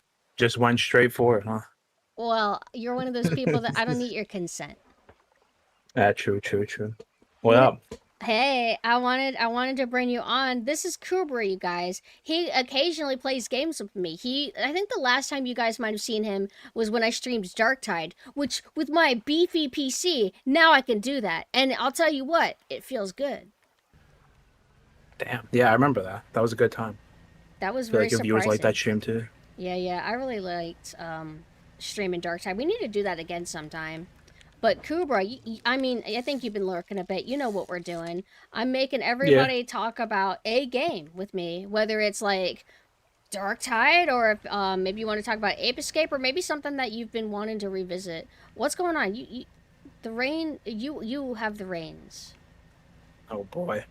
This is your talk show. Yeah, but Fuck. you should be grateful that you're here. So you need to Shit, man. contribute Who do I too. make the check out to? Who do I make the check out to? Yeah, I mean, you've been watching play Ape Escape, which is like a cool experience to revisit that. You know, since I played as a child when it came out, and it was like one of my favorite games. I told you the sad story of how I couldn't even play it because the DualShock 2 was like a requirement. I was staring at it because it boots up, and I'm like, what? What is that? What is that icon? And then as I'm Go ahead. yeah, I was just staring at the screen. I was just staring at the screen, sad as hell. And it was the happiest day when I was walking down with my mom to buy a DualShock 2 controller. Oh, I got it in blue. Hi, thank you for the raid, Belle. Hello. I'm playing Dredge, and I'm dragging some people without their consent and some people with their consent to talk about video games with me. Oh, thank you so much for the follow. I hope you had a good stream, and you guys know the routine. If you guys are kind of tired from like doing the stream and need to go and wind down, please feel free. But I hope that you guys are doing good. And also, everybody, thank you so much for the follows. Names of a friend. Thank you. This is my friend, Yun Kubra. He is a gamer, and he's one of my best friends, and he is super cool, and he actually got to play Ape Escape when he was young. Also, you reminded me, the closest thing I have to that kind of experience is I was young and I'm like, wait, there's a game called Lord of the Rings Online, and I bought it physically. Took it home, and then I found out, wait, I need a subscription. And so I was really sad and depressed, and then I took it back to GameStop or something to get my money back. And then years later, they would release the game for free, and I got to eventually play it, and I liked it. And we liked it. I feel like everyone has an MMO kind of sad story. Like I was watching when WoW came out in 2004. I couldn't afford it, and I was just looking at all the gameplay and being like, "Oh, you could fly, you could do this. Oh man!" And I was too afraid to ask to sub. I remember, like, I told my mom, please, let's just take it back, Mom. She didn't fight me or anything. I don't know if she would have offered to pay the subscription, but I don't like subscriptions. You know this. I wouldn't have wanted to be bled like that. And then when I did get, a Lord of the Rings Online because it became free, it would always, like, do little things to kind of be like, hey, this is the free version. If you want, like, cool stuff, you're going to have to pay for it. And I remember just being irritated by that. Yeah, capitalism. You got fucked by it very early on. Hi, Belle. Thank you for the raid. I think I got collab That's like a double. raided. No. I think I got... No, that's a different raid. Is it? Because it's the same name. Yeah, but the first one was 15 people, and now the new one is 3 people. There's no way that they suddenly gathered more people and then came again, so... That's how much they love you, oh my god! No, they must have been doing, like, a collab. Right. Oh, no, you're fine. Double raids, double the fun. Yeah, you should have just said it was on purpose. Oh, yeah. You were just showing how much you love us. Thank you. Yeah. Thank you for wishing me for a good stream. If you have to head out, I totally get it. Please feel free to rest. But, yeah. Tell me about, Ape Escape. Like, you said that you didn't remember the music being as good when you revisited it? Oh, no, yeah, I guess I just wasn't listening to it that much as a kid, and I don't know if it has anything to do with, like, older TVs back then. I mean, now having, like, nice headphones and being able to hear it in, like, high quality is just, I feel like I can appreciate it more, Oh, yeah. Yeah, I guess I was so young, I was not really listening to music. I was too focused on swinging my right analog stick and catching the monkeys, That was sick. I'm actually kind of mad because sometimes I think I'm the main character or something in the world, so my experiences should be similar to other people's experiences. So whenever you got to the final level, mainly that climb to get to, it was like in the theme park level. Yeah, and it's that climb to get to the circus clown boss thing. I was thinking that you were going to struggle getting up there. But you got it on, like, what, 2 tries? 2 or 3 tries? It took me, I swear, like, 15 tries.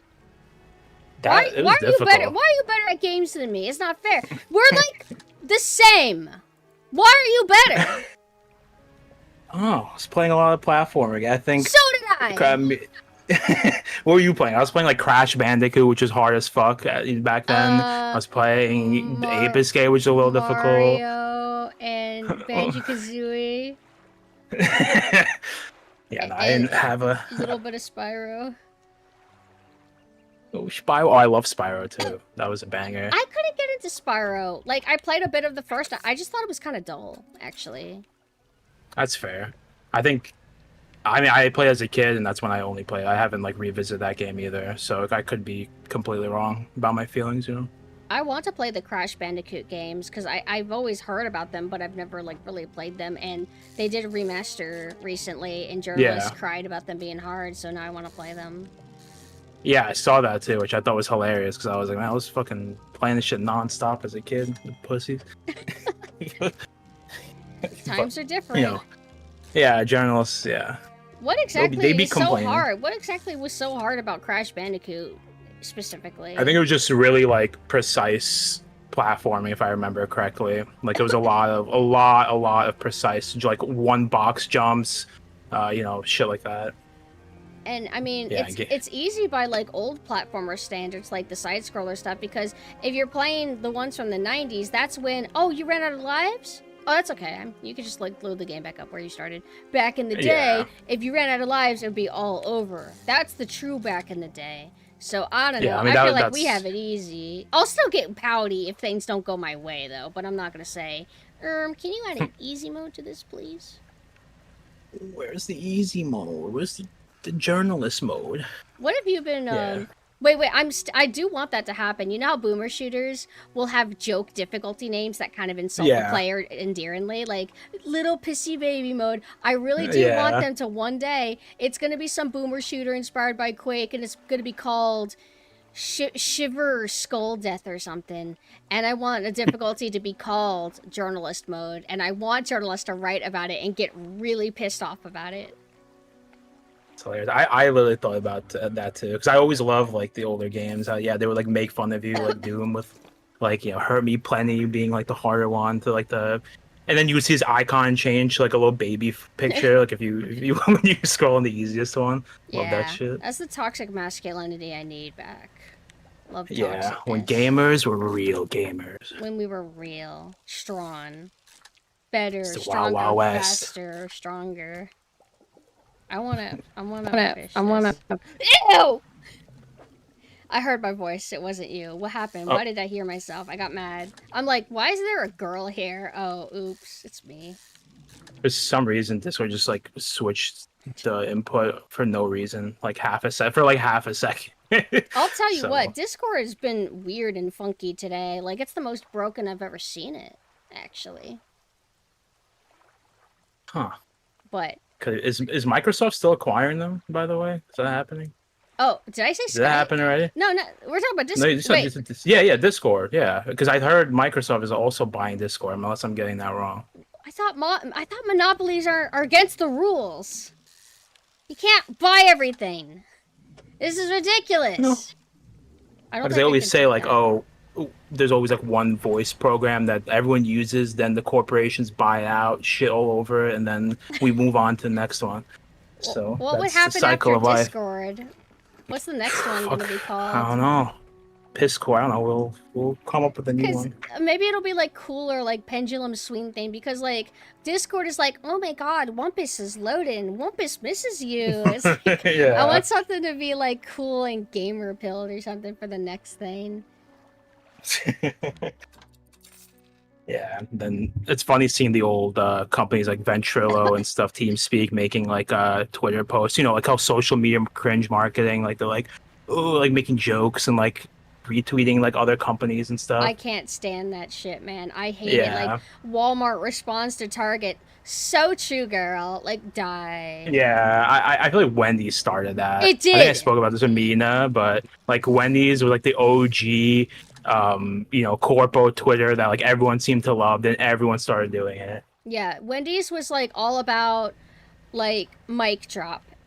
Sorry sis, but our burgers are fresh unlike McDonald's. And it's just, it was funny then because it was new. But then Yeah, 'cause no everybody one's started doing doing it. But I don't think corpos even do the mean thing. Now it's like the worst version. It's the quirky. It's the I'm so heckin' funny pilled, and they're not. And they all have the same personality. Every single one of them. I mean, it's some, dude or girl that just gets paid a salary to sit behind a computer and think of random shit while they're on their phone. It Bored was as genius. fuck. It was genius. And the other thing that made Wendy's like a powerhouse in that is that they have the Wendy's mascot, so people would kind of like reinterpret the character as like sassy and everything. But if it's Target, like, you don't have an anime sewn at Target, so fuck off. Although I don't know if Target's actually partaking in it, but every single corpo does it. They all like act like they're friends. It's like this strategy of like, don't seem too upright or uptight. Seem just like a normal person. And it's like, yeah, you're a PR. normal PR person trying to mimic us. And it makes me mad that it works, that people are like, oh my god, did you see what Walmart said to Target? They said yes. They said la boo boo. Wow. 24 karat la boo boo. 24 karat gold. La boo. Yeah, boo boo. It's crazy. Like, I remember, like, maybe seeing the first little evidence that Labubu's existed, like, kind of recently. And then it just felt like within a week, boom, it's a virus. It's the biggest thing. It's like the new Furbies or something. I did not think Labubus were going to get this popular. And I'm not into them, but I guess I see the appeal. They're very, very cute and everything. Kind of like, they give me, Where the Wild Things Are kind of vibe. Like that kind of thing. You know what I'm talking about? That children's Yeah. storybook? Yeah, those that actually I've seen on Twitter people make jokes about that, where they like post the screen caps from the movies and like, oh, it's Labubu Island or some shit. Just wild. I was watching this makeup girl, cause I don't know, I get recommended lots of makeup Twitter or makeup YouTube to make me feel like envious of how they do makeup so much better than me. I'm such an amateur. I'm sorry, I can't be self-deprecating. they're motivating me to get better. They really are. They're like mean, they're putting a that's their fire under my job. ass. But there's this one where I'm opening these Labubu packs and I'm going to do my makeup according to the Labubu that I open. This Labubu cost me $400, and it's like, I don't know if Labubus are gonna stay worth it in value for very long. I don't trust Yeah, it's gonna be like Beanie Babies. Like I don't know, remember those? Yeah. We have a Labubu baby fan, Labubu fan in chat. I was into Beanie Babies a bit when I was young. I was like a little baby. I'm like, oh, they're so cute. I remember having like a Basset Hounds Beanie Baby, but I wasn't like crazy. But I guess I did get quite a bit of them. And then I don't know. One day they just kind of disappeared. Nobody was talking about them anymore. That's the fad. Yeah, I'm not gonna lie. I kind of wanted one of those little quirky fellows, the Labubus. Get one. They're Considering. cute. Like if you can get one for like a appropriate price, don't like pay like $800 for one. I feel like it would be fine to have one. I would even have one just to be a part of the trend. Because you know what? Yeah, fuck I it. like fitting in. I want to fit in. I just struggle. So, Yeah, despite you hating everything. I can't help it. It's my natural way of Yeah. being. But people like you for it. They love you for it. So. Yeah, thank you. But the Labubu's, yeah, I don't know how long they're gonna last in popularity Yeah. because that kind of stuff is really hard to predict. But it's funny if there's people scrambling trying to like make a market. Like, all right, we're gonna buy 8,000 Labubus and we're gonna sell them for like expensive prices. What happens when suddenly their worth goes down and they're just stuck with 5,000 Labubus that aren't selling? They're just gonna be like 1 cent. They're gonna be selling them at the fucking door in like buckets, I guess. Fucking throwing the boo-boos in the streets. Oh, I remember what I was gonna say. I was gonna say Labubus way better than the fucking amiibo craze. Amiibo 100%. suck. I 5,000 get dick. just angry looking at amiibo. They're I see one, I so- get fucking pissed. They're so mid. They're not even cute. Like I've seen like how Labubus look. They're cute. They have like a decent size to them. Yeah, Like they they're got not, charm. They're not like little tiny keychains or something. They're like a decent size. They look well made. There's a variety of them. I don't know. They're like aesthetic. Amiibos are just like little trinkets. However, you know, they were cheap. They were like $15, but the culture surrounding them, what happened with them, that was unexpected. Like how big things got. But I appreciate you talking about the 24 karat gold Labubu with me, but I must find a Labubu. new victim. A new victim. No worries. Thank It was you fun. for popping in. Of course. Farewell. Bye. Farewell. Bye, chat. Farewell, young Kubra. Alright. I wonder. I've been bringing a lot of guys here. Because I know mostly guys. But I know some chicks, too. Ah. Bet you didn't expect that. Let's see if I can get one. It's like I'm fishing. For fish and for girls. Okay, they're not biting. I'm so stupid. I'm so dumb. Sorry, and now I'm copying Zuzu jokes, but I think Zuzu jokes are very funny, so. I think, okay, so the woman's ignoring me, that's okay. Let's find another guy. I can't pick. So many of them. Hey. Hey, dot. If he's still lurking, he knows. I'm like circling him like a vulture. Do I need his consent? I don't know if he hears me. Do you know that I'm plotting? Do you know that I'm about to capture you? Do I need your consent? Hello? He's not responding in chat. Which means that he's like unsuspecting and vulnerable, but not like in a cool way, so I don't know. Yahoo! If I call, he'll know.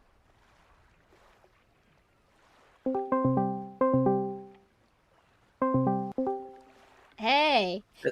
Hello. Hi, you're live. Did you know? Wait, what? You're live on my stream. Is that okay? Is Oh yeah, do yeah, you yeah. consent? That's fine. That's fine. Yeah, yes. Oh, okay. This is actually kind of like a thing that I've done with him for a bit because I dragged him to play Dark Tide with us, and that was when it didn't work because my computer really sucked. I feel bad because you waited. You were like, what was it? One of us was down. It might have been me downloading Dark Tide for like 2 hours while you were waiting, and then when we all connected, it didn't work. But this time, everything's working. I was also downloading at the same time too. So yeah. But Voltaire, I have been doing a thing where I've been capturing people. Thank you for the follow. I've been capturing people and forcing them to chit chat with me a little bit. And I don't want too many spoilers because I've been intentionally keeping myself in the dark for this, even though I've been keeping myself in the dark for it for like 15 years, if not longer than that. I need to experience it myself, but I would like you to tell me about Outbreak, Resident Evil Outbreak. You've been collabing that. Yes, I have. We just started file 2 today, or tonight, and yeah. So far, I'm actually like, I actually really like it. I am surprised I've not tried it before. Like I've watched when I watched friends play it back in the day when it first released, but I never owned it. Like, so, and at the same time, it's also my phase of I don't like Resident Evil. What?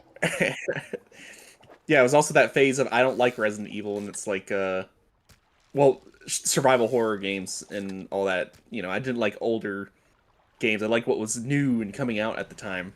Oh, okay. So you're one of them little zoomies. I mean, I wouldn't say that. I just, yeah, he's a little zoomer.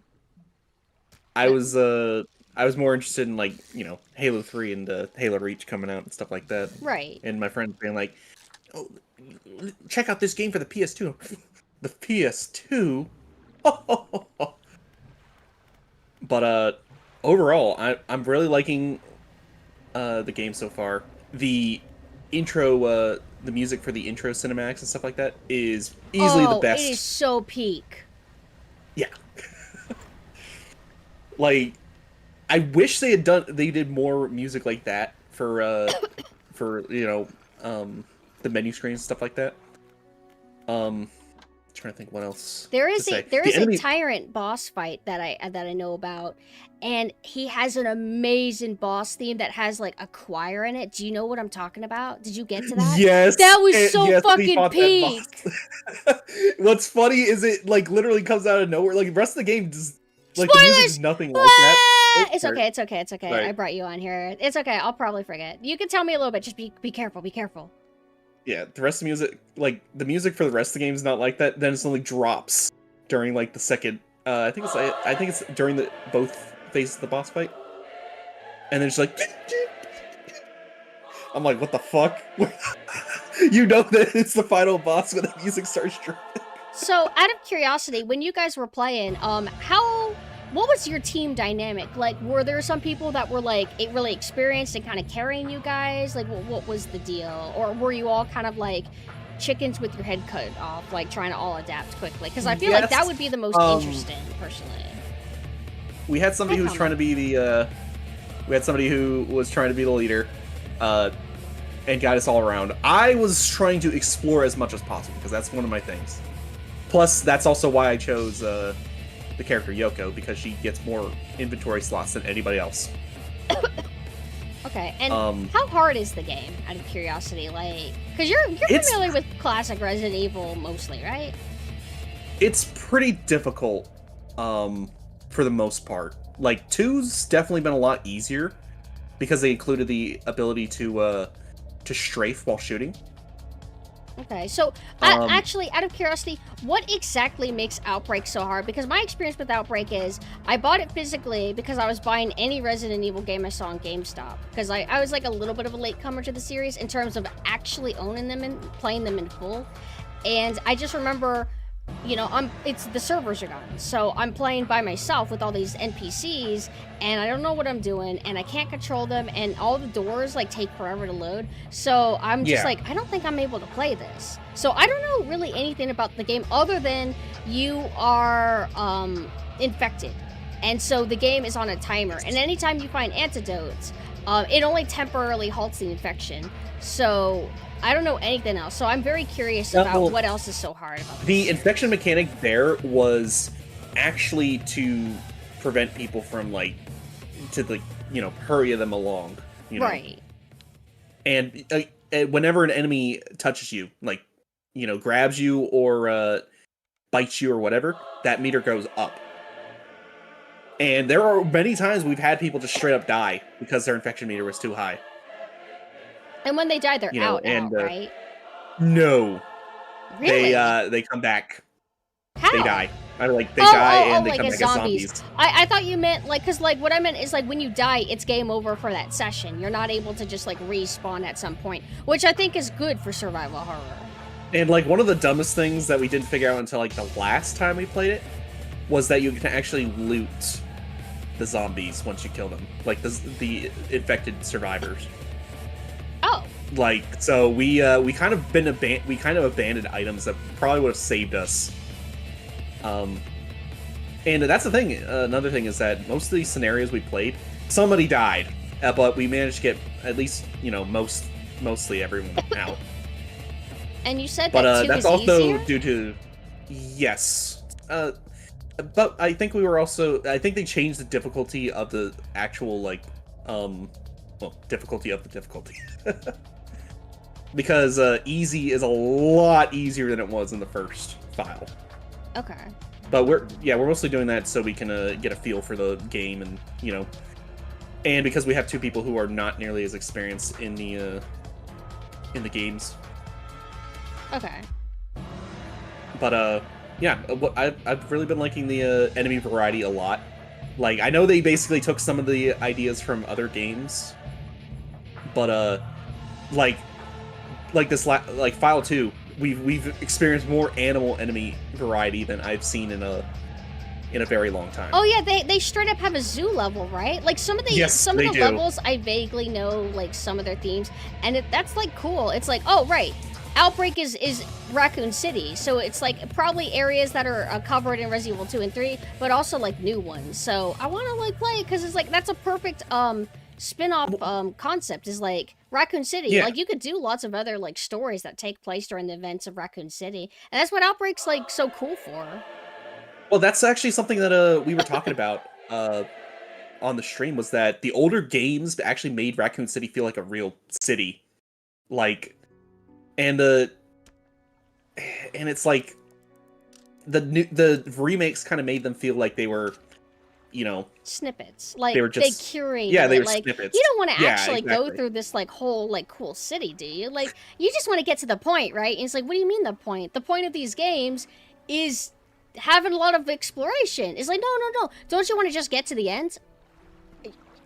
Sure, I guess. I guess you don't give a shit about Raccoon City, huh?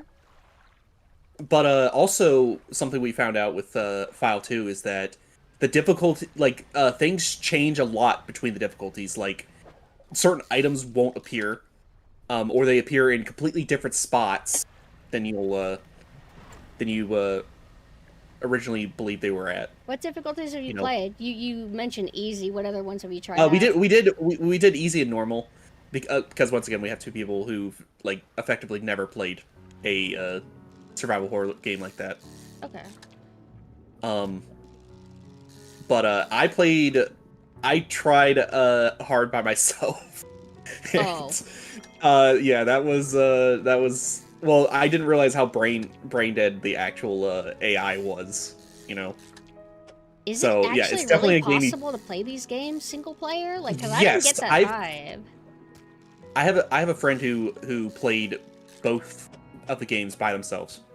Was it and actually managed enjoyable? to beat them. Or was it masochistic? It was probably masochistic. Okay. But they were trying to play every Resident Evil game. And Yeah, which is huge respect. They played like even what is it called, Dead Silence, something like that. Oh, Deadly Silence, the DS port, yes. DS port remake of Resident Evil 1, right? Yes. That's a yes, good. yes, yes. It's good. They added Oh, yeah. quote quality of life things. I still like the director's cut though, personally, but being able to play it on the go is like fun. I liked it. Yeah, I wish I had been more interested in games like that when I was growing up, because I would definitely play that on my DS. It's never But, too late. I feel like whenever we're young, I think that it's easier to tunnel vision, or we are a little bit trapped in our circles to where we just whatever our relative recommends us or stuff like that. So I feel like a lot of us don't like explore out of the box as much as like we wish. Hi, Nina. And then you had well, we only did the 2 scenarios for file 1, but I'm trying to think. The items, that's actually the one thing I felt like I kind of argued with that other with the other guy in our collabs with, was was people hoarding ammo or hoarding guns and stuff like that, because melee weapons are not, like, they're very difficult to actually, to fight. Which is, I like the idea that they introduced more ideas, like multiple things for melee weapons. Oh, That is actually something that I thought was really cool. I never thought about that. Resident Evil's never really been melee focused, at least in the classic ones. That's always been like a Silent Hill thing. How does, because it's been a long time since I even played a little bit of Outbreak. How does Resident Evil melee feel? Is it similar to how Silent Hills feels? Yes, actually, but it's a little bit more like it's not like every weapon has its has a what do you call it? A condition. Like, a metal pipe will bend and break after a couple hits. Like, you can probably kill one zombie with a metal pipe. Okay, so the durability is pretty rough. Yes, you should use melee weapons to finish off enemies, like once they're on the ground and stuff like that, because you also get a critical whenever you hit enemies on the ground, stuff like that. Okay. Well, Faultier, thank you so much for letting me victimize you and talk about Outbreak. We'll have to talk more again, but do you got anything planned and anything you want to plug while you're here? Can anybody give Faultier a shout out, please? I feel like such a princess. I can literally do it myself, but I do have a collab coming up on Friday for Peak. Oh, Friend Slap. Yeah, I like Friend Slap. Yeah. Friend Slap. And then on Sunday, I'm going to be doing a gun trivia game show with somebody I know. Ooh, that kind of sounds fun. Yeah. But I kick you out. You must rest. Yeah. All right. I might have a woman talk to me. I'm so excited. Maybe. I haven't gotten her consent yet. Okay, bye. Bye. Woman.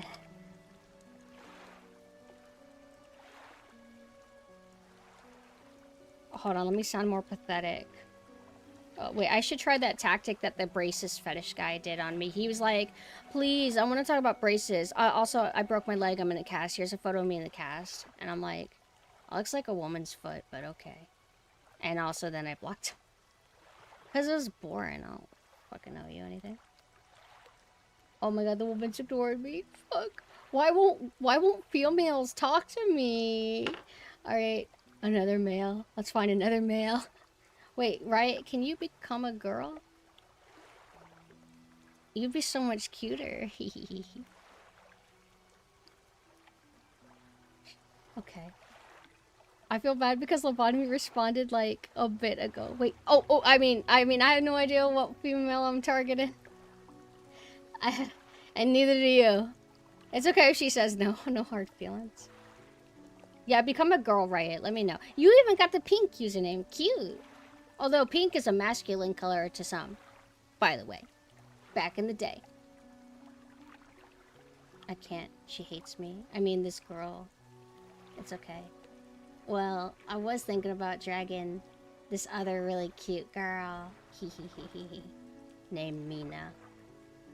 Mina, I don't even know what they're doing. They might be working on commissions, which, by the way, if you guys didn't know, Mina does layout commissions or overlay commissions for streaming. So if you are looking for something that's reminiscent of old PC game HUDs, like and you know, sci-fi looking, mechanical looking, like lots of like metal plates and techie kind of stuff, pipes, whatever, Fallout kind of stuff, Mina does that. If you're interested, hit Mina up.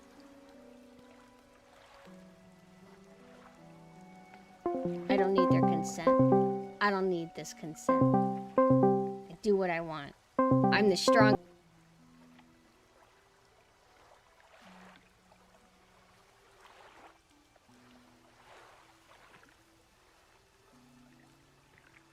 Oh, yeah. The Krauser Nanessa Skeb is confirmed. Krauser Nanessa Skeb and Phaeton and Synth Skeb.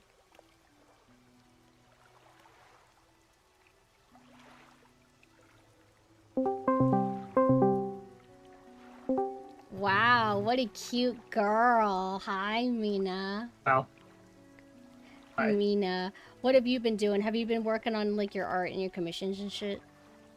Yeah, that's what I've been working on today, basically. But I got tired and took a nap Oh for shit. like 45 minutes, and then I woke up and ate ate a snack and got a drink.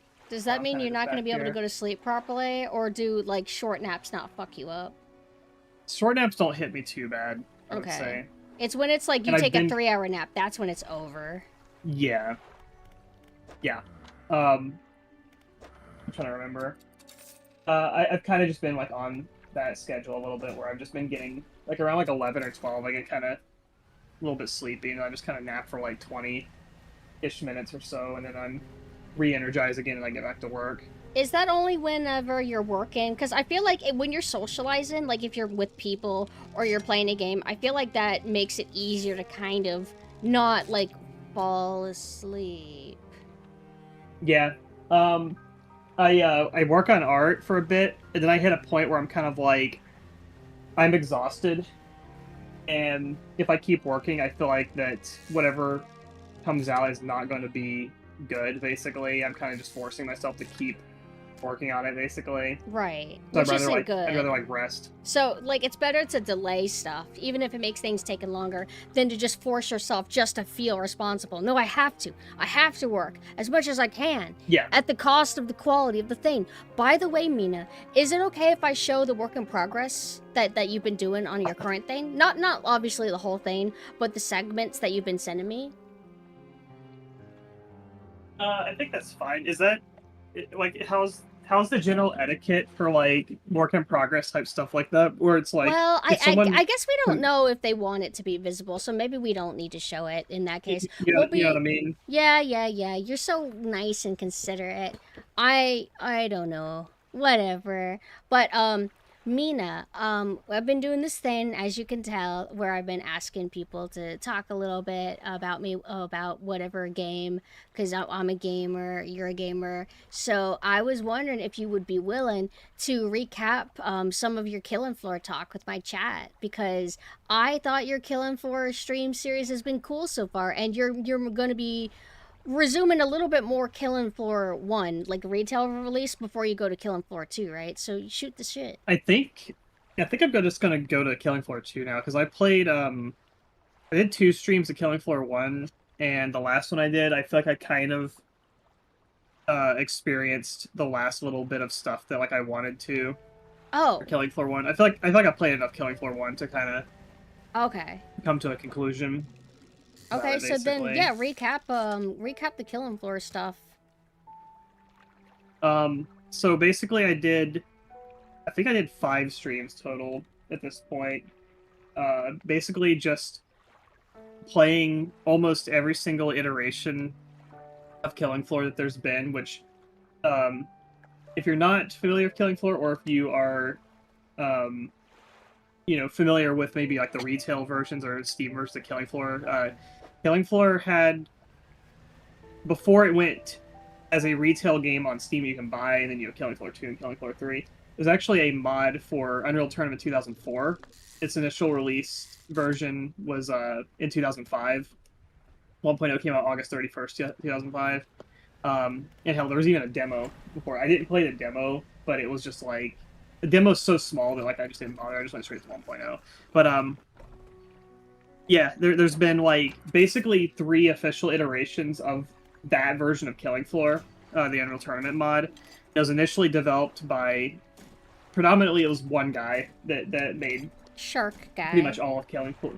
The shark, yes, the if you know the game Depth, which is the PvP shark versus divers game, and also Maneater that Tripwire produced.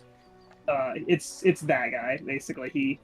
He was the original Killing Floor creator, but yeah, predominantly all the initial like work on Killing Floor was like it was basically him, the original mod version. And it's cool because the mod version of Killing Floor,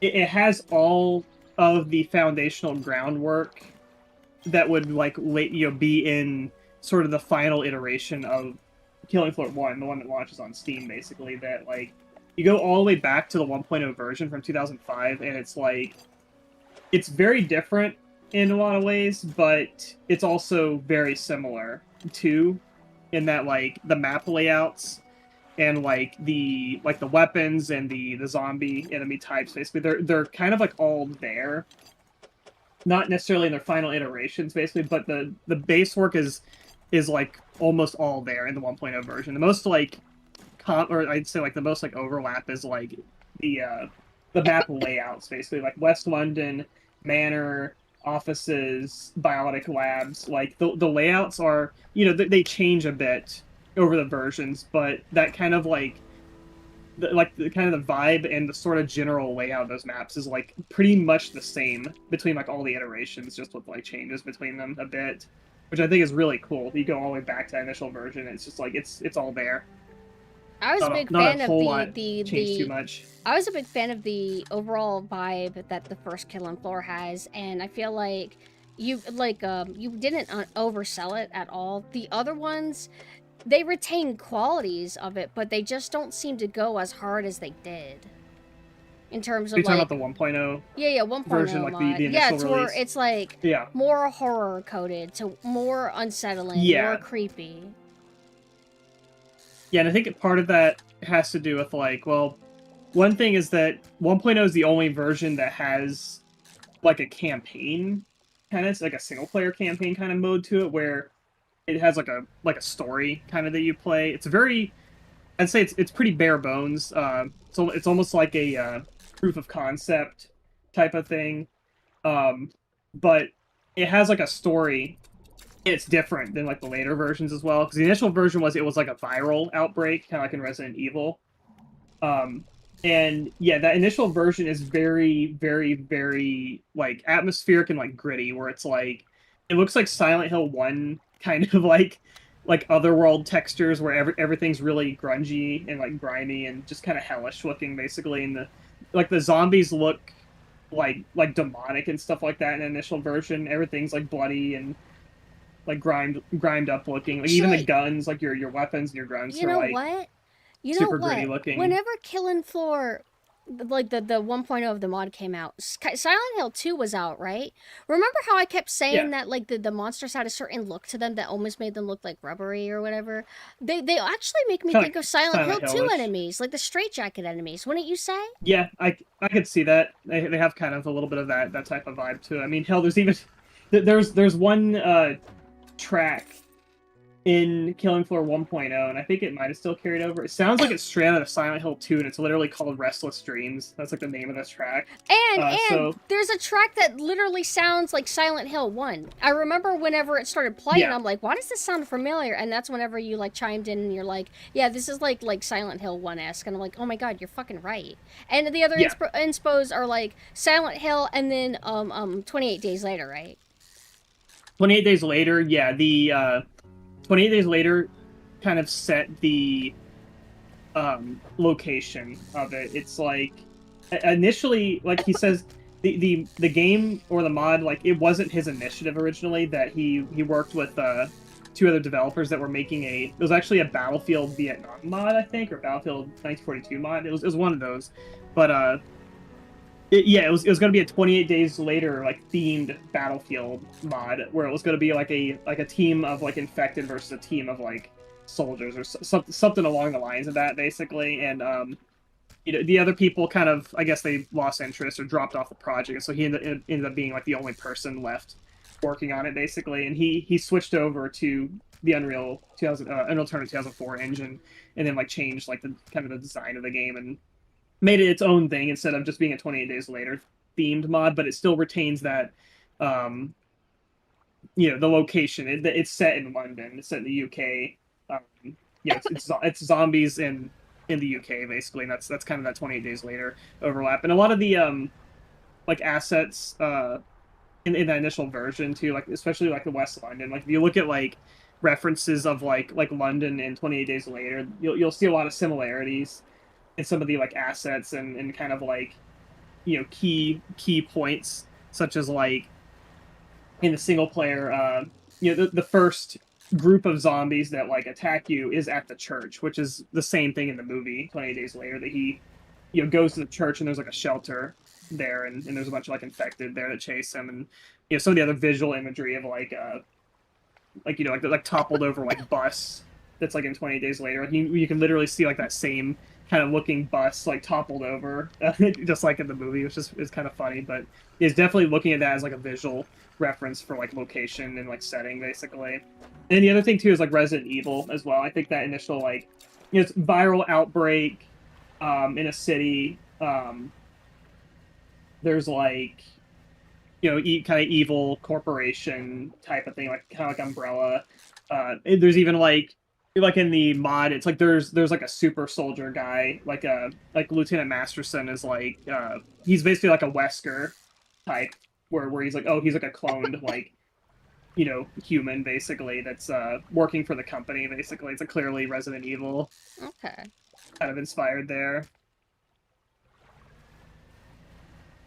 And now you're moving on to, because like I gotta wrap it up a little bit, because like I'm dragging Lobotomy in here too, and I kind of like hyped her up a little bit, but Okay.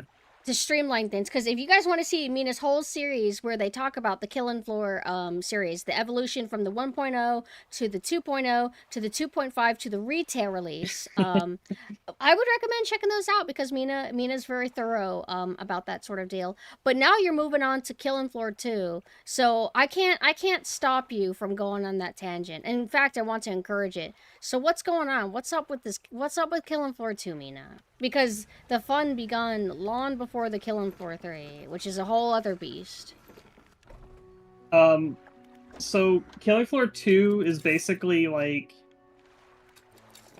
I guess like to kind of boil it down basically, I guess my thoughts on Killing Floor 2 is that like I like Killing Floor 2. I think it's a very fun game, and in a lot of ways like you could see it basically as an improvement over the first game, where it's like the weapons, like the feedback is more like fluid and responsive. The guns are more detailed. It has like persistent gore on the maps, like there's more enemies, more weapons, more perks, stuff like that. It's like the bigger is better kind of thing. In a lot of ways, like I do think like Killing Floor 2 does nail a lot of like things that like a sequel should do, in the sense of like make a game that builds off the first one and kind of like make it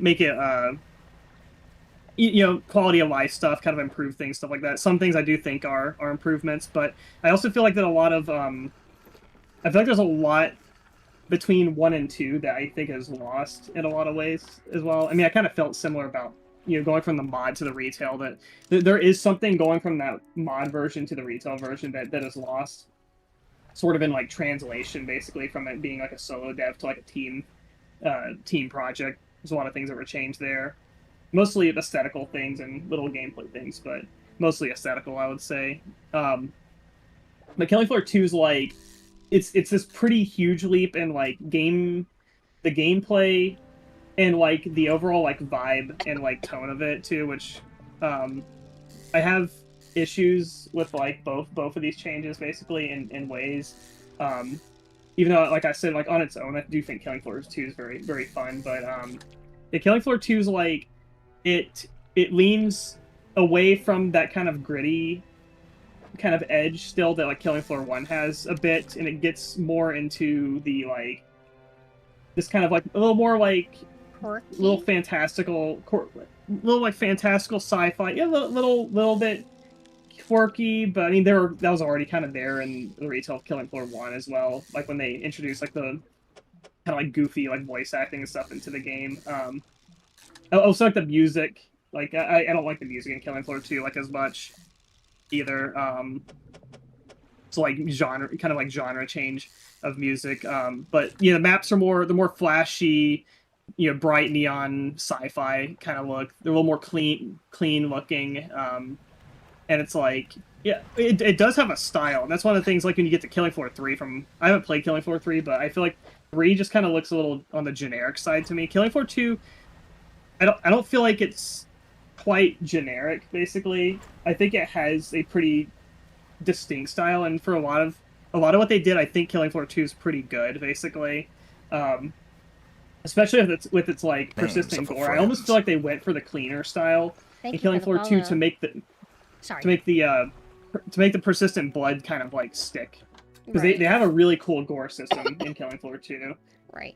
I feel like so, I don't know. The thing with, and I would say I'm in agreement with you, because sometimes I do like when things restrain themselves. Is Killing Floor 1 felt like a little bit more down to earth, and that's not saying much, but it was a little bit more restrained. And then 2 is like, let's go crazy, let's just go fucking insane, which I think is a conclusion that a lot of sequels do, is like, hey, this first game or this first thing, let's do it bigger and better this time, and people automatically think that's better. And it's like, no, sometimes restraint, sometimes modesty is like cool. Yeah.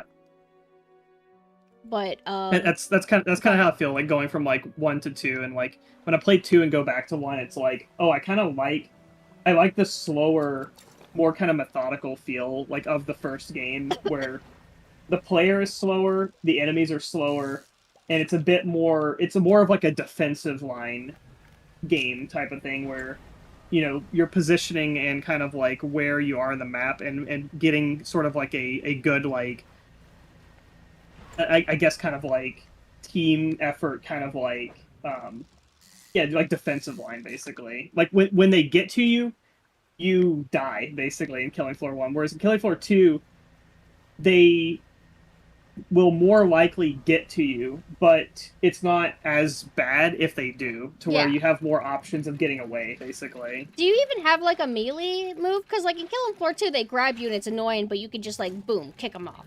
Oh, you can kind of just bash them. Yeah, no, you cannot bash in Killing Floor 1. Like you have to like shoot them off you or switch to your knife, which is like awkward. Like either of those can potentially be awkward, basically. And in Killing Floor 1, there's no sprinting. It's like it's Counter-Strike style, where you need to pull out your knife to run faster, which basically makes it where like if you want to exactly if you pull out your knife, it basically means like, well, you don't have your gun out, so if you get enemies up on you and you have your knife out, then that's time you gotta spend switching back to your gun to like shoot them, basically. So it's like it's like, to me, that's like one of those design things where it's like I wonder, like, whenever they were making Killing Floor 2 or whatever, it's like, do they think about these things where it's like, okay, we're gonna add melee bashing and sprinting to the game, and it's like, did they think about that, where they're like, well, if we add sprinting and make players move at the same speed regardless of what gun you have equipped, like that's going to take away that kind of like that vulnerability to the player, that now you can get grabbed, but you can just shoot them and it doesn't really matter, basically, or you can just bash them with your gun or whatever. Like there's no vulnerability because you have your knife out if you want to move quick. But Mina, that it's a quality of life issue. You see, you have to get rid of that, because everybody hates it, and it sucks because it inconveniences you. It makes me think of like your kind of defense for Doom 3, how people are like, why the fuck do I have to choose between the weapon and the flashlight? And I kind of like your argument against that. Please go into the Doom 3 rant. And that's it. Then I gotta cut you off, man, because I gotta bring back the girl. Hi, Abigail. Okay. The Doom 3 thing is that's getting into the like BFG edition also, which I do not recommend. If you ever play Doom 3, like the BFG edition is not good. Just play the original Doom 3 and just patch it or use like the source port for it. But yeah, Doom 3 is like when it was originally designed, the game is designed to be it's a dark horror game basically that the flashlight is a tool in the game, but you can't have a gun and a flashlight out at the same time basically. So there's a lot of encounters in that game where basically you'll be in dark rooms where there's potentially enemies, a lot of times like zombies, coming out of the darkness and stuff, and you have to make the decision of like, do you want the flashlight out so you can see, but with the flashlight you can't like shoot a gun basically. So you kind of make that decision of like, shoot, like seeing or shooting basically, and you kind of flip-flop between them where it's like, okay, let me check here, there's an enemy there with your flashlight, then you switch to the gun, then you shoot them, because now we're kind of generally where they are basically. So it kind of like it slows the pace of the game a bit basically, which a lot of people were very much like aggravated with in Doom 3, and the BFG edition just kind of completely removes that sort of like tension element to the game or decision making element to the game by just putting in like a Half-Life style kind of like shoulder mounted like flashlight that just recharges basically. So now you can just at any point in time you can just flip on the shoulder lamp and you can see in front of you and you have your gun ready. So it speeds the game up and just makes it where you never really have to make a decision for like seeing or shooting basically. And I guess it makes sense that people be irritated because it's like Doom 3 you tend to describe as like an identity crisis game. Like it's kind of survival horror, but it's not really. It's also an action game, but it's not really that great an action game either. It's like it doesn't fully commit. I think it's like it's kind of going down like the System Shock kind of route where it's kind of like a bit more like like slower horror tone kind of thing. But it also feels kind of like, I don't know, Doom 3 is a lot of things because it feels like that. It feels kind of like Half-Life. It has Doomness in it as well.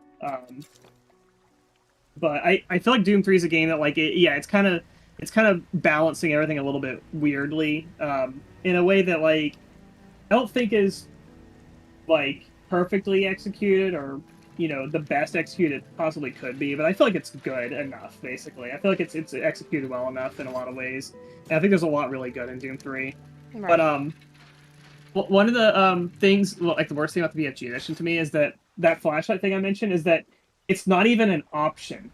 If the BFG edition allowed you to go into the options of the game and say, I want to play OG flashlight mode, and you could toggle it on, I think I would not hate the BFG edition as much. But unfortunately, when you buy the BFG edition, you are immediately locking yourself into the shoulder-mounted flashlight style of the game, basically, which is like, it's the version of the game that's going to be most advertised and what probably most people are going to first play if they want to try Doom 3. So it's one of those things of like the remaster has now basically sort of like it's not preservation. They took away the original intended experience and they don't even give you the option. No, I don't think that's right. I think that's lame. Yeah.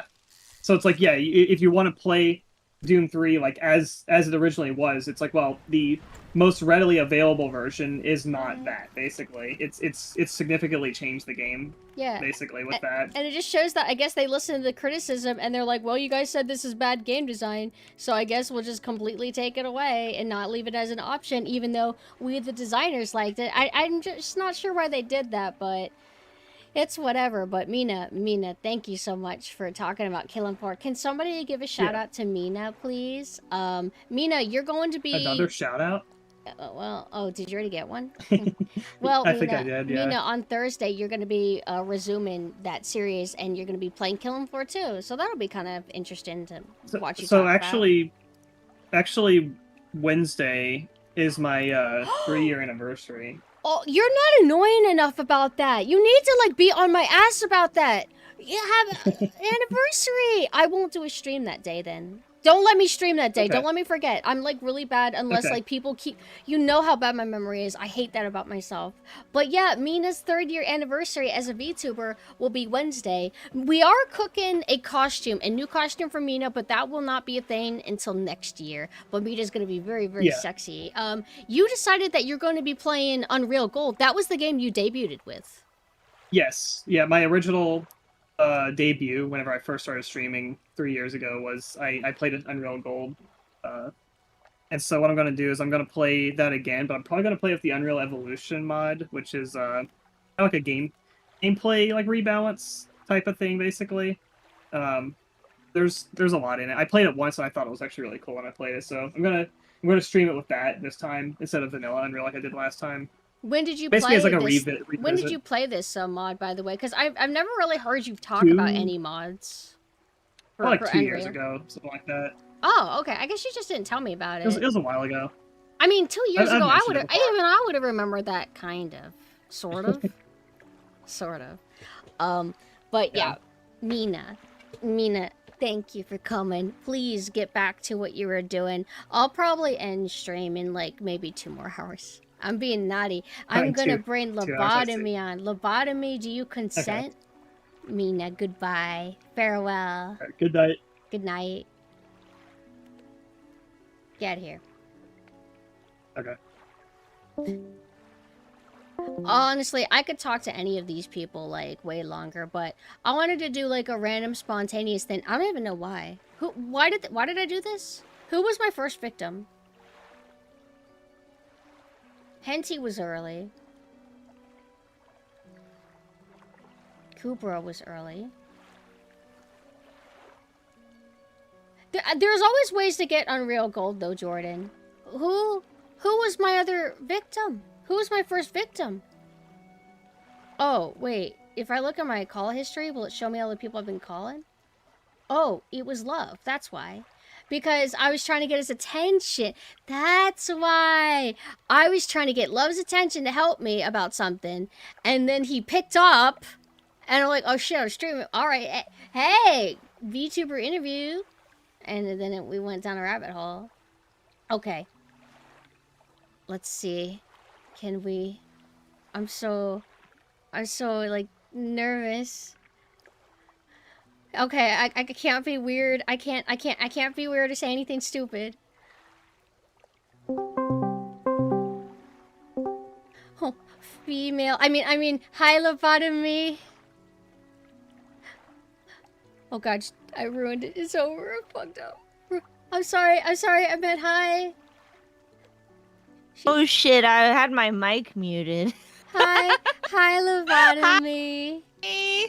Hello. Funny running into you at this time of the day. I know, that's crazy, right? You are the first woman on the PumpkinSynth stream this afternoon. Whoa. Yeah. Whoa. Yeah. Whoa. Lobotomy. Can we talk about the thing we got cooking? Or Oh, you mean the collabby? Don't tell them. Yeah, the collab.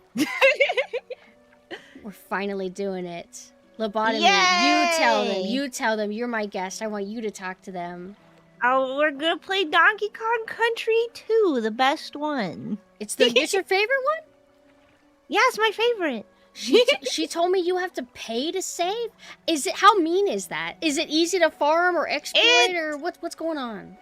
It's not like insanely mean, but like if you're not, because basically how it works is every time you get into a new area, there's one save area, kind of like Candy in the first game. Right. But if you have a hard time with a level and you go back, like the first time you save, it's free, but every time you go back and you try to save again, like between levels, it'll cost you a certain number of coins and it gets more expensive each time. So every time you save, even if it's at the same spot, it'll cost more and more? Yeah, it's like when you enter a new area, you can save for the first time for free. But like say you get over a really tough level and then you go back to the same save area, you have to pay like 1 coin. And then the next time it'll be 2 coins and it'll like ramp up from there. That's I kind of like that system in a sort of like masochistic way. Like I kind of admire that. That would never happen now, I don't think. Yeah. Donkey Kong Country 1, it was like a similar deal where it's like, man, this is fucking hard, but it's also like reasonable hard too. Like whenever you don't let it intimidate you. Like, I don't know. But I don't know how I'll feel about 2, because I don't think I'm that good at Donkey Kong Country 1, and I only played it co-op like one time with Love, who I think is still here. Well, So I mean, you were pretty good at Donkey Kong Country 1. I was like, dang, she picking it up crazy fast. thank you. You'll have to be my mentor though for this one. You can make me super powerful in Donkey Yeah, Kong. but then Country 2. and then you'll like surpass me instantly because I'm only just okay at it. No, you're good at games. I'm okay at it. I'm okay at it. So I know nobody watches me for like my gaming skills. I know. oh my god. You oh my god, you poor victim. Lobotomy. Do you know what's about to happen to you? What? Lobotomy. I get to harass you about Resident Evil 4. Aren't you Oh, excited? Hey, Lobotomy, did you know that I wanted you to play Resident Evil 4? I know. I will. It's on my list. It's on her list. I can't knock on her. I have a lot of stuff on my list too. 400 things to be exact. So, and I got to replay these other games a lot. So I mean, I'll get to them when I can. Yeah. Oh yeah. I transformed Mina into a bunny girl, and now they're look at them. Wow. They're so Wow. cute. But I mean, we got the black Uzis in common, so I guess that makes sense. yes, I love that about you. It's one of my favorite things. You're so creepy and cute, adorable. Ah. No, But- you. But I have been bringing on random guest victims, some consensually, some not, to talk about a thing, to spitball about a thing, and then I let you be free. So, Lobotomy, what do you want to talk about? What's a little thing that you want to chit-chat about? Because you are an admirable chit-chatter. You are somebody to aspire to be. Well, now you've put me on the spot. What could we talk about? Well, it doesn't have to necessarily be about a game, but I guess it would be cool if you talked about how you don't want to get a Switch too. Maybe you can go on that rant, because that's what we do here, is old people yelling about things. Not that you're old. You're not. You're like totally 19. Like for real. I'm pretty old. But no, legit. I would love for you to tell everybody your thoughts about like why you don't want to get a Switch 2, etc. Just like a tangent on how you Well- don't like the new Donkey Kong, etc. Well, I mean, to be fair to the new Donkey Kong, I've not played it, but from what I've seen, I don't think it would appeal to me. But it's not super deep. It's mostly just that it's wildly expensive, and I look at my Switch, and technically my Switch 1 was a gift. So to be fair, I did not buy it. But I look at my Switch 1 and it collects a lot of dust. There's maybe like 3 games I play on it max, and then it's like most of the new games on the Switch 2 are like just Switch 1 games, but they're like, oh, it's more higher, gooder graphics. And I'm like, that doesn't mean a whole lot to me when I'm just like, oh my God, I love low poly. I love things made in 1995. So it's not like that's a super big deal to me.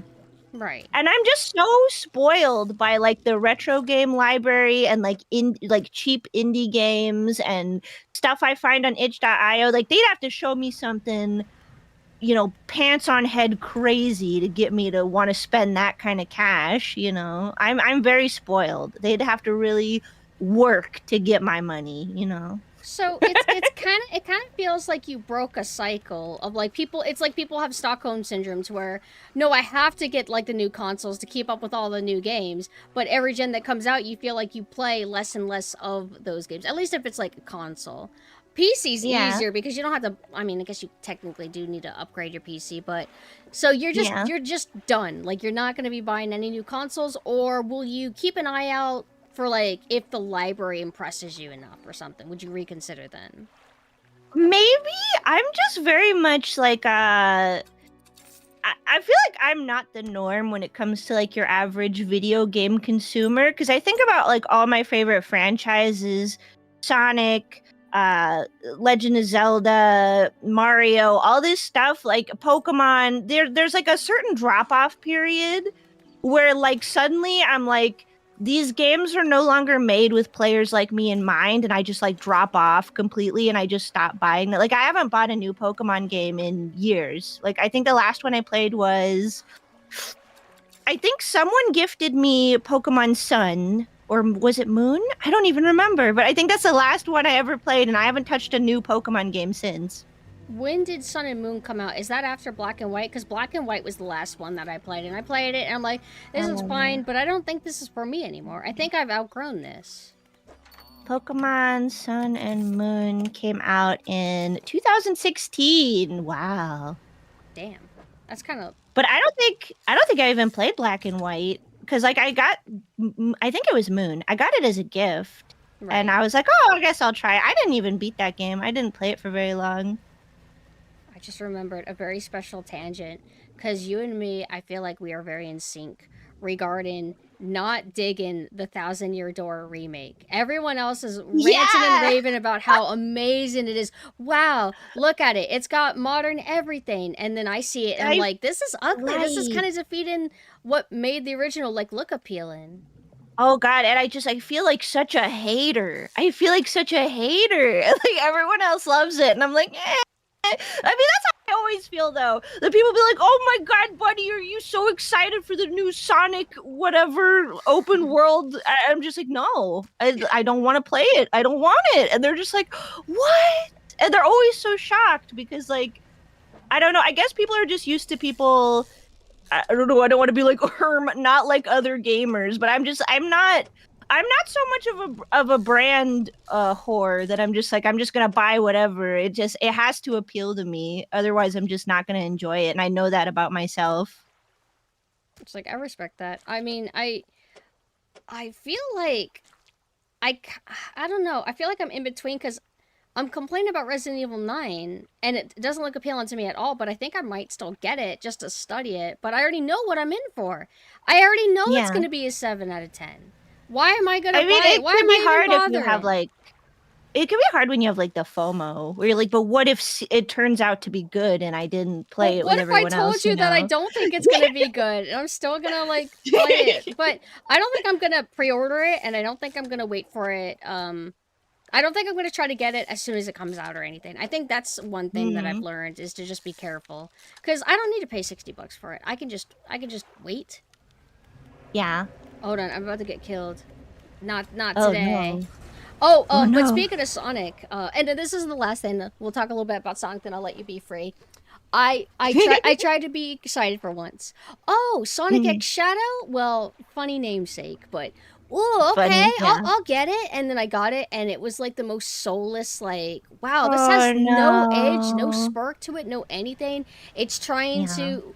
It has all the bells and whistles. Like, wow, look at how crazy all the effects that are going on and everything. And it's like kind of wasted because it doesn't feel like there's any real energy to this game. I don't know how to explain it. It just doesn't have what Sonic Adventure 2 had.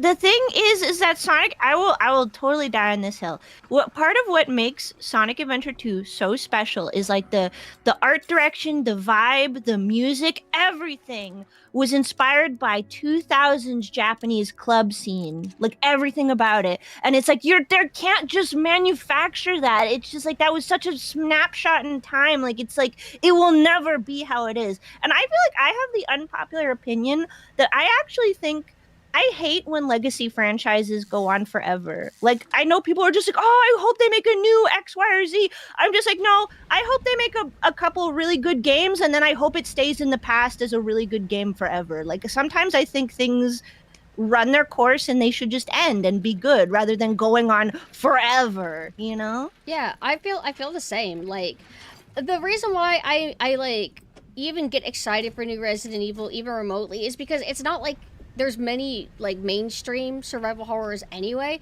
so I feel like I'm stuck with Resident Evil. But I would love like a new Dino Crisis, do a few more Dino Crisis games, then retire the IP. Let Resident Evil die. I don't need like these IPs to go on forever, but it seems that's all we ever get. Like we don't even get many new IPs that appeal to us anymore, you know?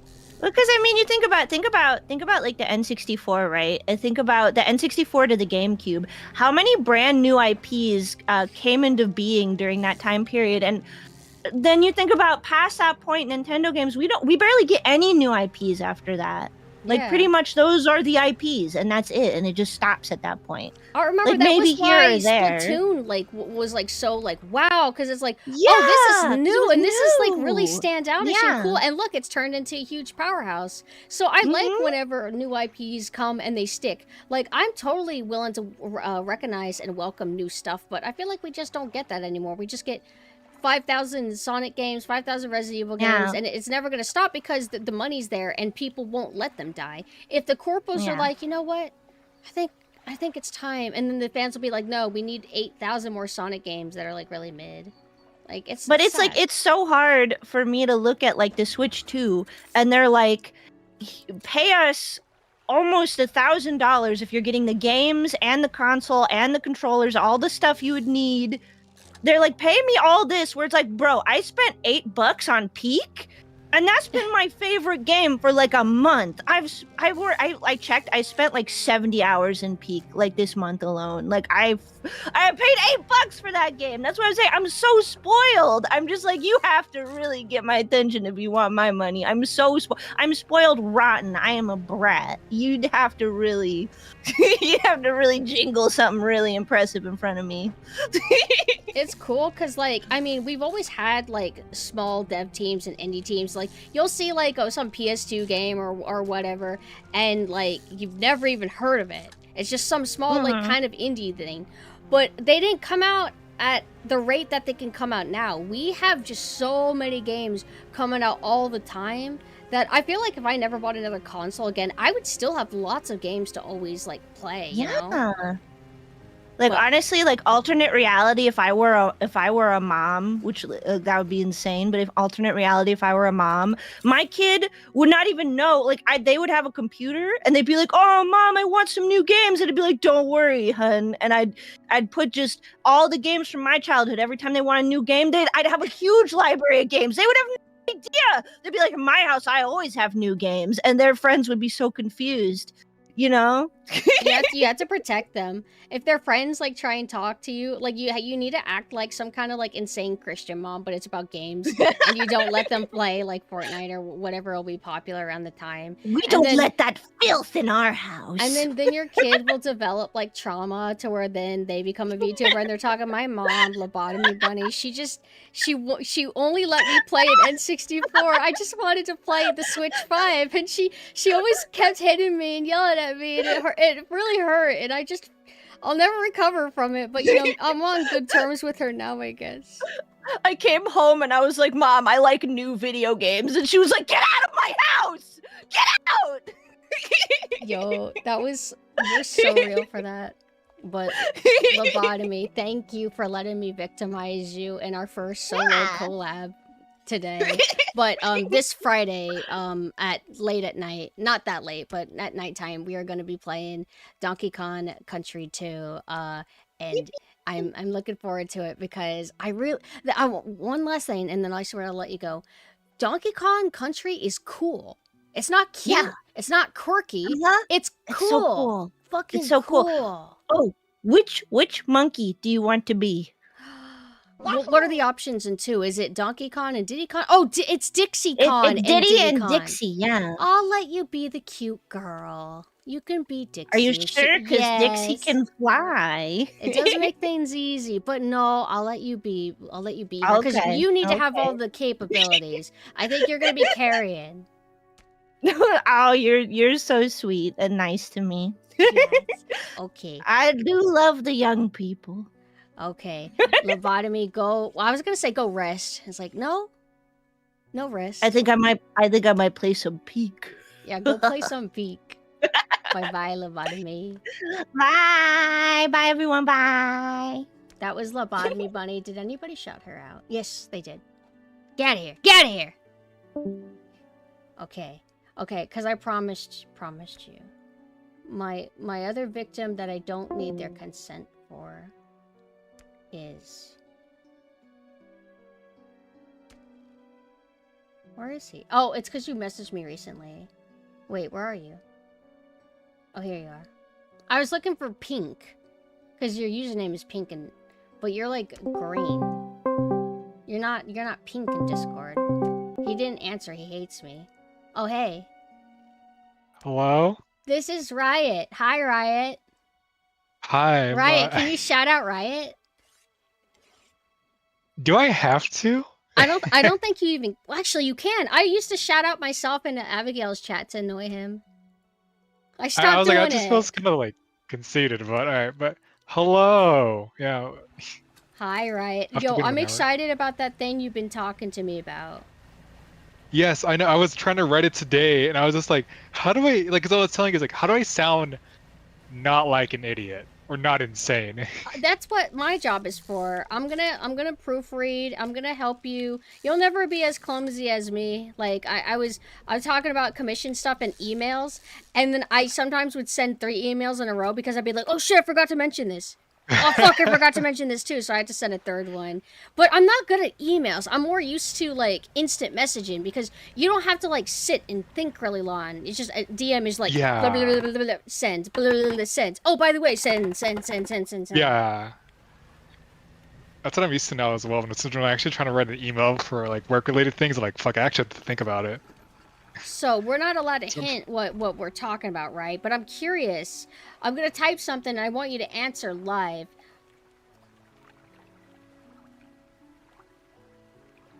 Hold on, I'm typing it. I must wait for this. All right, now You answer want vague. bit- answer vaguely. Answer vaguely. If you answer vaguely, I will not harm you. I would say both, depending on how it comes out. It's Like gonna come out if like I good. think It's gonna come out good. I can Yeah, I tell know. you. I can tell you I- that. I know. I guess if you say if I immediately just love it, and I'm like, I just need to see, I need to see this now, then I'll probably do it. I was the same. I did the same exact thing because I couldn't wait. I was on the list. I was on waiting, and then I'm like, you know what? Let me just do a little thing so I could just see how it looks to motivate me and decide, am I gonna do? And then I saw it. I'm like, I'm doing it. I'm doing it. I'm doing it. Yeah, it's I'm doing it. basically how I'm thinking about it as well. I'm like, I was like, it's been on my mind. I keep thinking about it. But if I love it, then I'll probably do it. But yeah, that's you're basically getting right on the money. Right. Okay. So, you know the drill. You've been here. So, pick your thing to talk about or your game. It doesn't have to be a game. I guess you could talk about whatever you want. I want to talk about new games because screw Lobotomy Bunny. Like new games are the best. No, I'm kidding. I was about to say, I don't think you believe that. No, let's talk about the best game in the world, Resident Evil 4, but the new one, not the old one, because the old one's bad. Oh, so you want to talk about the new one? Go ahead. You've chosen No, your game. I do not. You've committed to your No. little joke. I So wanna talk about let's hear original, the great original. Riot talk about Resident Evil 4 remake, a game that doesn't No, exist. I did not. I'm kidding. No, I'm you kidding, picked I'm your kidding, I'm fucking game. kidding. You No, picked your no. game. This is your moment. So go ahead, talk about the Resident Evil 4 remake. God damn it. Okay, fine. I'm upset. Not really upset. I guess I'm saying I'm disappointed that I don't feel the same way about the remake that I do as the original. And I haven't put in that many hours into the remake. I do want to learn more to learn the little tricks of the trade for professional New Game Plus. Not for no game, but for professional to get the cat ears. Uh-oh. But The It's just like- anti-motivator. I would never want that. it's just like I think you've talked about it, and also Minnie's talked about it. I think we said a few times on Discord calls. It's just that it doesn't feel good to play when you're trying to you're just landing headshots or trying to do crowd control, and you just stumble over somebody, or you're you brush against something and Leon stumbles over. It's like, why is this a thing? Because Why are you realism, doing this to me? more realism. I actually completely forgot that was a thing. I hate that in games in general. Oh, you walked your character over a body, so they kind of trip and stumble, and it's like, why? Okay, I guess making them a hazard, making you have to pay attention to your footing, but it's just a little bit irritating. Yeah, no, it really is, and I do like aspects of the remake. Well, I guess we could say changing some things. I know people were complaining about, oh, they removed the O2 or whatever from Leon's side and added to Ada's thing, and I'm like, yeah, but also I kind of like how Ada dealt with it in her little situation. And I also feel like Ada kind of needed something because I feel like Ada's campaign originally didn't have much going on in terms of like crazy boss battles aside from that. I still think Cole Krauser fight. Oh yeah. It's like, oh, it's like, I was like, oh, Krauser's alive. Holy, I fucking like, when I first saw that when the first time I played on the 360, I literally pogchammed like, holy shit, Krauser's alive. I'm down with that. I hope that they let Krauser be alive in the new timeline. But out of curiosity, because it's been a bit, did you have any specific expectations for the RE4 remake whenever it was like, you know, on the eve of coming out? Did you play it at launch? Like, did you pre-order it? Like, what's going on? Also, hi Scab. I just want to say that. I played the demo. When I heard the remake, I knew people hated 3. I know people liked the Resident Evil 2 remake. They said it was pretty good from what I heard. I haven't still yet to play it. Same thing with 3. And I was like, okay, they released the demo for 4. I'll play the demo of 4. And I really enjoyed it. I was like, oh, this is pretty fun. And I went through the demo a couple times just to fuck around because I was like, oh yeah, this is pretty fun. And then I played on release for the remake. And I mean, I was really vibing with it. I was like really enjoying it. But like I said, there's just the little tiny things when it came to just like when it came to combat. Then I'm like, I think it's good. I can see why they made the change because like you don't want just basically really easy baby mode. Sometimes like you do with originally. I'm so sorry. You're good. With like original Resident Evil 4, we just like crowd control headshots all the time. I mean, I get it, but it just didn't feel as good. And after I beat Resident Evil 4, I was like, I'm just gonna go play the original again because I just like how that plays so much more. And I really want that with the remake, but it just, unless I mod it or something, which I haven't looked into mods, I just don't think I'll ever get it, which I think will always sour my mood on it, just a tad. I still really like it, but not as much as the original. Right. I think, like, I'm pretty sure I played the demo. I think what I got distracted by is it's a very small snippet of the game, and it was what distracted me is like, wait, this is Resident Evil 4. Like, it does technically have melee still. It's got the chainsaw guy. It's the village. It's that village. It's wow, they didn't actually like drastically change it, but when you play the full thing, when you really sit with it and you really like experience the mechanics for a long duration of time, how the level design, all the evolution, the pacing and everything, that's when it sinks in. This is different. How do I feel about this? And where I walked away feeling kind of like I understand and I respect what you tried to do. You try to expand on it. Like, you're trying to be more survival horror, but you're also trying to be faithful and still be Resident Evil 4. You have like a bunch of systems that you're trying, like the jewel system I think is cool. The knife system, I don't hate the knife system exactly. I think it's interesting, but it's like, well, I still just like Resident Evil 4 more. Like the original Resident Evil 4. Like I do like the knife system. I do think it's interesting what you could do, just like immediately break out if you want to make that. I like that they give you the choice to immediately break out Hammy, or thank not. you so much for the raid. Hey, sorry, right? Hold on. Hi, Hammy. Can somebody shout her out? I'll do it right now. I'm doing a. Oh, right, I forgot your mind. I'm doing a spontaneous VTuber interview thing where I am harassing people who have me added on Discord, and I'm bringing them in a call to do a little talkie for about 10 or 15 minutes, give or take. And it's been kind of fun. I spontaneously did it because I was trying to get somebody's attention, and then they answered my Discord call because I was just trying to buzz them. I didn't know they were going to pick up, but it's been sick. I hope you had a good stream, Hammy, but if you have to head out because it's like late, or if you're tired to get it. I just realized it's almost 4 a.m. That's okay. I'm not going to go to bed. Are you? Are you? Me? Yeah. No, not yet. Good. But this is Hammy. She is a cute hamster girl. I like her. You should follow her. Also, hi, Saya. I thought about harassing you with your consent? Maybe. I don't know. How would you feel about me dragging you in here? to talk to you. Say yes, Saya. What? No. Aw. Okay, I'll focus on you, right? Continue, right? It's still your turn. Oh no, right? it's perfectly fine. Yeah, no, I just like that they gave you the choice, like what Mina was saying earlier of Doom. Like you had to make the choice about the flashlight and the gun. And at least it's not really as dire for Resident Evil 4 remake, but I do appreciate that it's like, okay, well, I want to save my knife uses for something else, maybe more dangerous in the situation. That's what I kind of liked about it. But yeah, I just put like I think after beating the remake, I put like another 20 hours into original on Steam, and I'm like, yeah, I just like this better.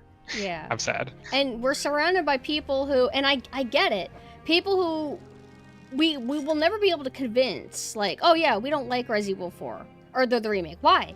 Oh, it's not as good as the original. And they're just like, no, this is actually better. This is perfectly fine. Why are you hating? You have no reason to hate on this remake. And it's just like, well, hold on. Like, you're gonna have to sit down and I have to, like, autistically dissect it for you to understand. And Yeah. it's like, it's just like, a lot of people just don't get it. And I get it. Like, we're kind of hard asses on everything. We're miserable.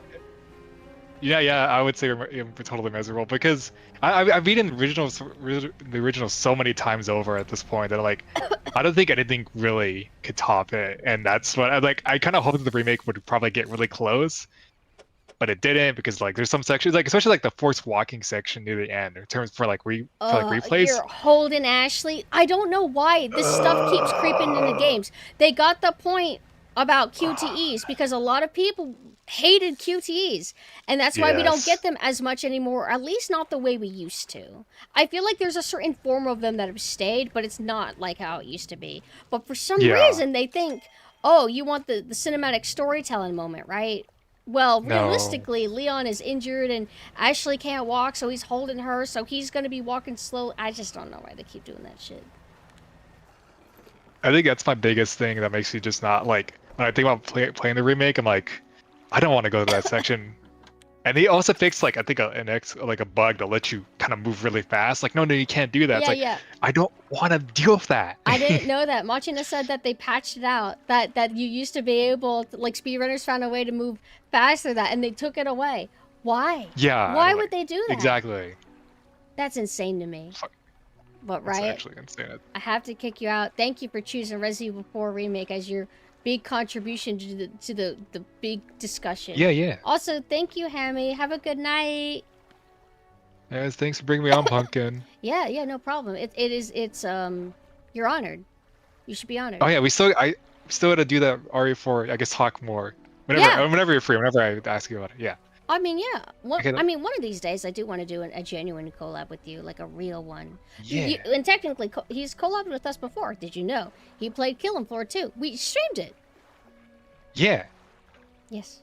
Okay, I'll leave then. I'll let you bother somebody else. Go Bye, away. Pumpkin. Get out of here. Bye. Okay, bye. I love you. Why is he in love with me? Weird.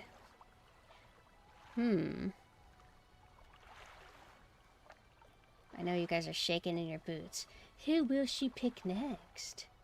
Also, if you're like close enough to me and you like want me to bring you on, let me know. Sometimes I get a little bit shy. Even if there's some people that I'm like, I think they won't say no. And then there's some people who they won't say no, but I convince myself that they would. So I'm like a mixture of confident and really not confident at all. I don't know how I managed to be two things all the time. Just can't pick one, man. Identity crisis. Sorry. Got a little too real there. Female.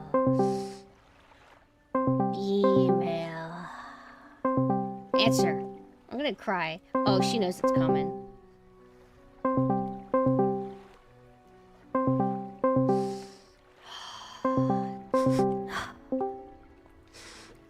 Hi. Female. I mean, hi, Shia.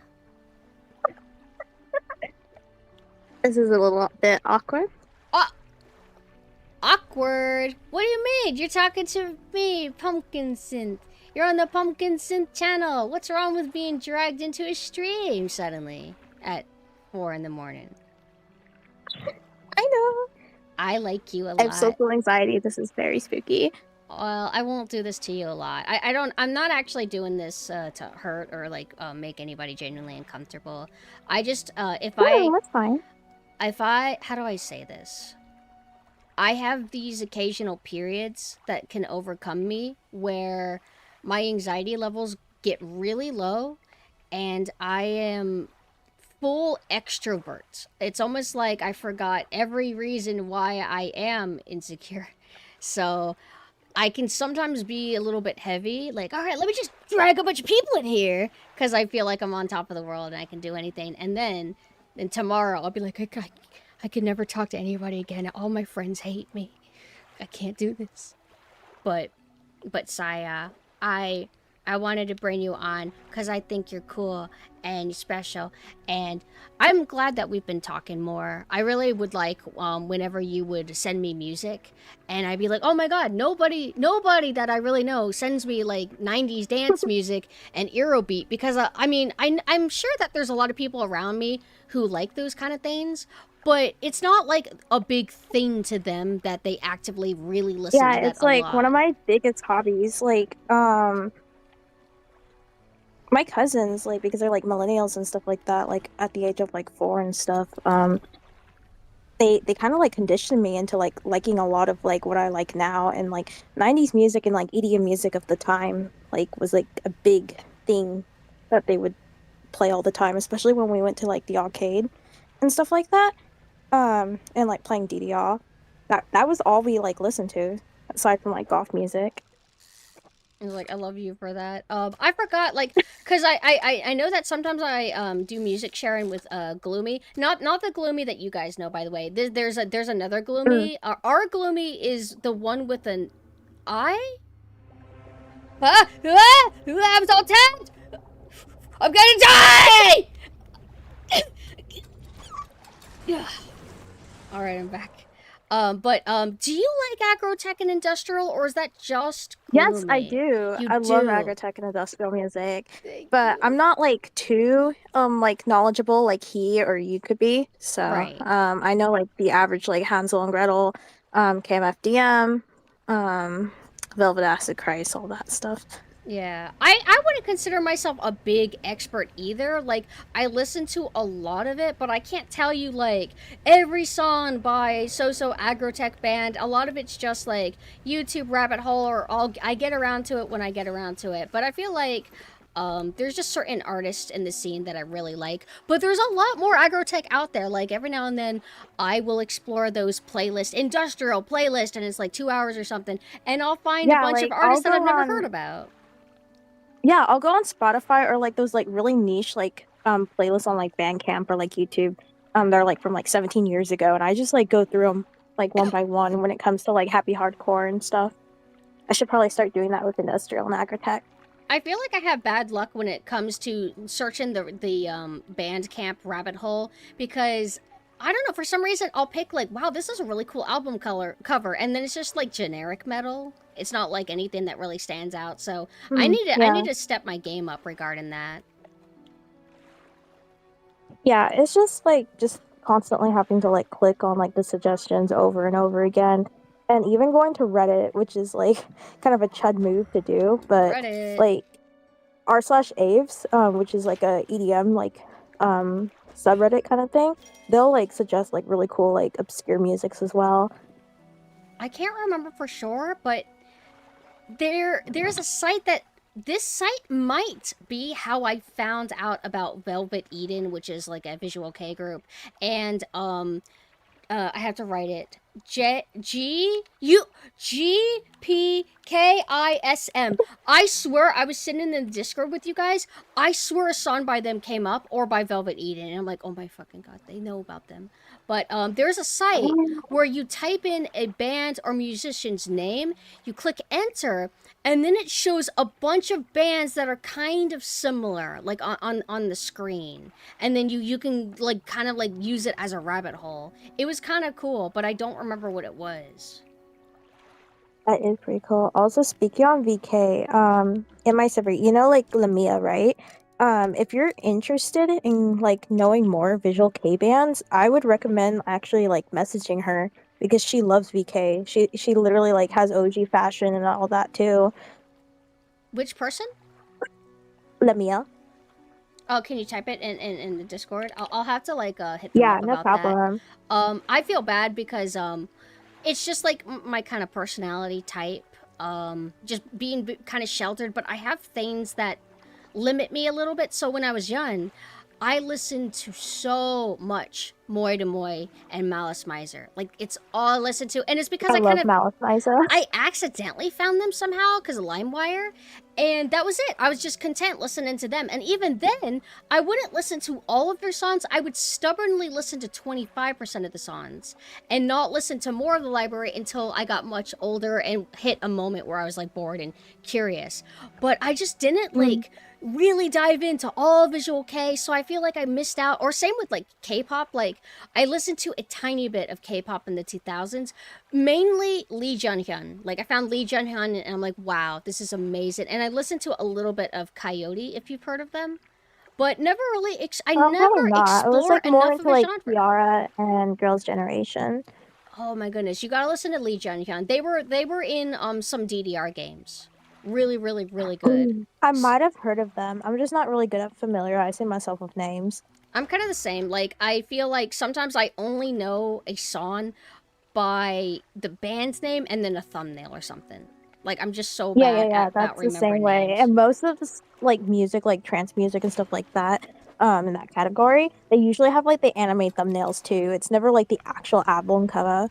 Oh yeah, I love that for like Eurobeat and whatever. Where there's Yeah, a group I like called E-Type, and sometimes it's that very specific 2000s anime art style, and they're on a beach and it has like a blue filter over it, and the girl's like extending her hand towards the viewer, and it's so charming. Like they don't really do that anymore, do they?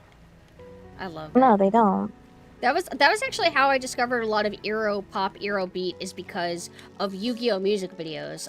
It was a bit before YouTube was really popular, or maybe even before it existed. If you wanted Yu-Gi-Oh music videos, you would have to go to certain Yu-Gi-Oh fan sites and you would download them, and that's how I found out about Aqua. It was actually not because of Barbie. It was like Colin. It was like a Yu-Gi-Oh music video with their Colin song. And it's so good. Actually, I you know love how Aqua. like I found out about Aqua was through like Powerpuff Girl AMV. That is amazing. AMVs are like good because it's like, oh, I like anime. Oh, music that I would never find normally. It's like a great way to find new stuff.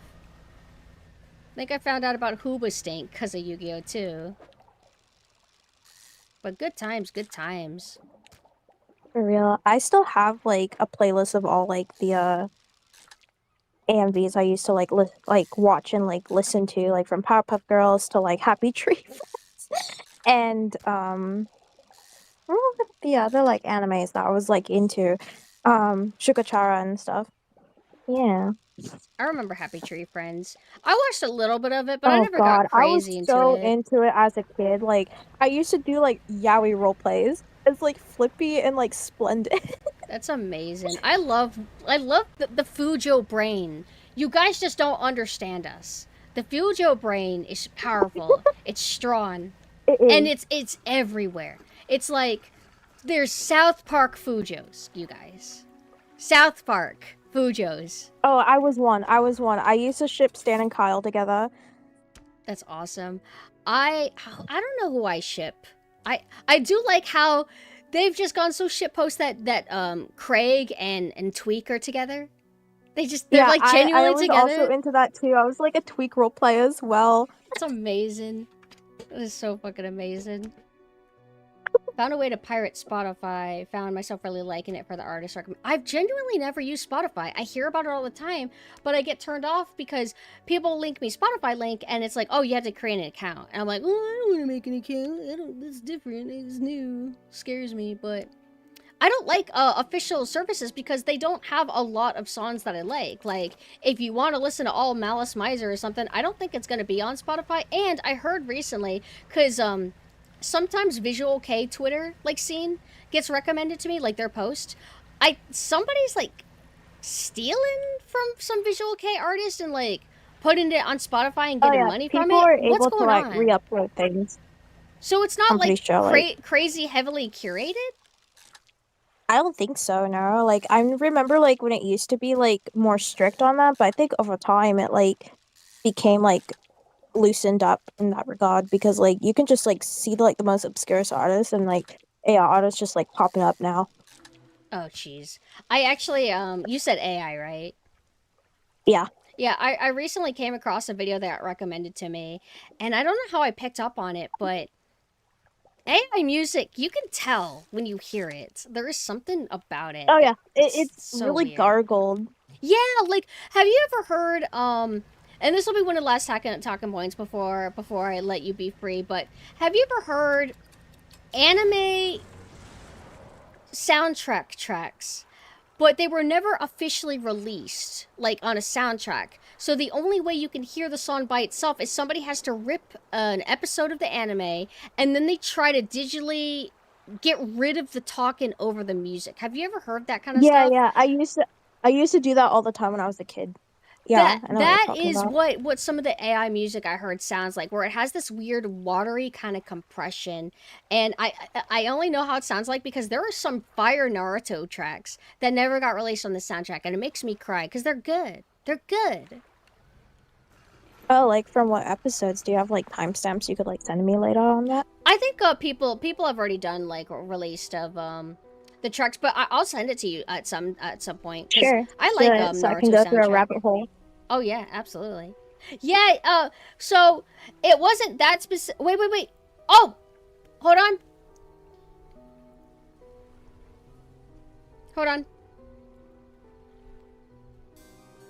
Yeah, it's that. Yeah. JPK. It was that song that you guys had playing in your like Discord Lamia's bot. the one that introduced me to it, and she was like, "You like techno stuff, right?" And I was like, "Yeah, I do." And she was like, "Here, I think you'd really like this, and it reminds me of you." And I was like, "Oh my god, thank you!" So I listened to it, and now it's like a really frequent song. I'll listen to it now from her. She has like a huge playlist and stuff. I'll have to send it to you as well. Yes, please. They are just they're very unique. Another group, if you like them, you may have heard of them. I will not be able to pronounce the name, but I did send you a Blam Honey song. Blam Honey's really cool. They're very experimental, kind of avant-garde. I don't remember if they were officially classified as Visual K though. I was like half asleep. I think you sent this like when we were like in a call together in your server, and like you sent it to me, and I remember listening to it, but I was like also like half asleep. I was barely awake at the same time. Oh yeah, then I recommend checking it out again. But I'm gonna send you a playlist.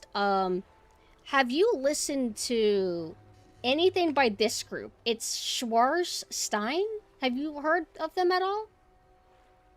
Let's see. Yes, I recognize that. That's in Lamia's playlist. I love them too. I can't recognize a song because I usually like have it in shuffle. So like if I'm going shopping or something like that, I usually have my phone off while listening to music. But yeah, I recognize the name. I would say if I were to curate the specific songs, Queen of Decadence by Schwarzenstein, and then Fester Love is really good as well. Let me link Fester Love for you. But whenever I discovered them, like JP Kism, Schwarzenstein, etc., it was like 12 years ago, and I remember I would listen to this music while pacing in front of my job because I would get to work really early and I would have 30 minutes and I would just violently pace because I have so much energy, and I would just be storming around listening to like listening to this music. So it's kind of like nostalgic for me in a way, even though I feel like I shouldn't be nostalgic for something because I'm too old, and 10 years ago is still old. I don't know. Also, Machina, thank you so much for dropping by. Please have a good night, but I'm probably too late into responding. I just been very excited to talk to Saya. I hope they have a good night too. But yeah, we need to do more music sharing sessions. I also want to talk to Gloomy more about like his music, because every now and then I do pop in for his art streams and he'll be having a song playing and I'm like, what is that? I like that. Yeah, like I always like tell him like, because like we're always like hanging out together, right? And I'll always like say, Gloomy, go message Pumpkin right now. You know how happy she'd be? And he's like, why should I? Like she doesn't need me. She's offline. And it's like, bro, just go message her. I've known He's Gloomy so terrified. I've known Gloomy for so long, and I thought that maybe he just wasn't interested, or maybe he's just really stoic, and I'm just like, okay. He is very stoic. He's also very stubborn too, because like if I try and like ask him to do something, he won't do it. He'll listen to Gleam, and then they like gang up on me, and then they both don't listen to me, and it's like, okay. That's because they're naughty boys. What a bunch of naughty boys. That's why you and me need to become closer, and we're gonna team up against them. Because I would like to see them take us on. At full power? Yeah. Yeah, let's see For how real. that goes for them. I can annihilate Gleam. I'm gonna bring him on stream, actually. I'm gonna annihilate him into the ground. Is he online? I don't know, I can make him I'm online. gonna message him too. Let me see, yeah. Hey! I was talking to him about Bleach. I love that about him. He's like my Bleach buddy. Like, that. If I want to talk I about love Bleach Bleach. and Oh my dabble God. in my fixation, I go to him. Dude, you have to talk to me about Bleach too, because it's like one of my favorite shonen animes of all time. Dude, yes. I read all of it in like 2 weeks, so I'm really rusty because the ADHD, a lot of information kind of goes in one ear and comes out the other. Oh, So same. I I'll need to binge the reread it. manga within like a few days, and then like I just won't remember a lot of it unless it's like something really memorable, like a cool character or something. So I had a revelation recently. So the way it works, and this is how it works with every series I get into. I simp for a character. And then I find the actual character for me later. So I got into Grimjow. Like, oh my god, Grimjow. Oh my god, he's so cool. And then I'm like, I also like Aizen. Yeah. I like Aizen. Yeah, wow, I really like him a lot more than Grimjow. That's my journey. I love Aizen so much. Who's your favorite? I also like Mayuri. And Ulquiorra. Mayuri, I mean. Let me see if I can remember. Cause God, there are so many characters. Mayuri is the one with like the big long ass nail, and he's the one that like modifies his body and has like Oh, the creepy guy, the one that has the daughter. He's really cute. He's really cute to me. I kind of dig him. I like his really toxic personality. Exactly, and then also like obviously Aizen, and then Ulquiorra. Ulquiorra, give me a hint about them. I'm trying to He's remember. like the emo looking guy with the green accents and stuff, and he was like one of the Arankar. Oh, the stoic guy, and he had like kind of like he had that kind of emo boy look to him. Yeah. I like love him. so much. He's so cool. I like him. Also, like there was like this like Mohawk guy in the final arc. He is one of those like the people that wear the white suits. Oh, I think I liked the Mohawk. B? I think so. Show me a picture of them.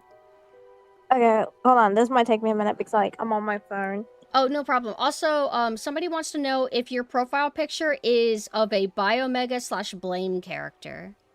No, it's not, but it's Gloomy's like artwork. It's like one of his OCs that he drew, and I usually use his android ladies as like my PFPs and stuff. That's cool. I love Gloomy's art. Gloomy's very talented. I love Gloomy's art too. I was so happy when we became like really close friends because like I remember I saw his like Jeff the Killer art and like not Instagram, Pinterest, and I had to track him down for like the longest time. Oh yeah. And when I finally met him, I was like just so thrilled, and now we're just like super close to each other. That's so cool. Very inseparable. Let me see this Bleach character. Oh, you already sent it. Yeah, that's him. I like him. I liked him. Yeah, he's cute. I have a thing for bald guys, so it's in one of the early arcs where he gets introduced. There is a bald guy, and he uses like a kind of spear weapon. I like him a lot. He's one of the characters in like Soul Society, right? Yes. I think I know who you're talking about. I like him a lot. Because he's like with the flamboyant one all the time. Yes. I don't remember his name the though. peacock themed guy, right? Yeah, I don't remember their names, sadly. It's been a year since like I caught up to the anime and stuff, so. Right. The one with another Ichi name, I think, is what somebody said. Don't remember what that means, but the last character that I can think of on the top of my head. Oh, there's two. The girl in the last season, the last arc, and she's like a zombie girl, and if her blood gets on you, it turns you into undead. Oh my god, I love her. I love her so much. Oh my god. Giselle, yeah. Yes! I had like a moment for a minute, but yeah, Giselle, I love her so much. She's really cute, and she has like the little cockroach antennae. She's absolutely peak to me. I like how everybody's really She is. shitty to her, and she's just like... I like when she gets mad, whenever she gets scary, like, she's super hot. I love her so much. But... Oh, I thought Bambietta's the one that keeps getting ganged up on. No,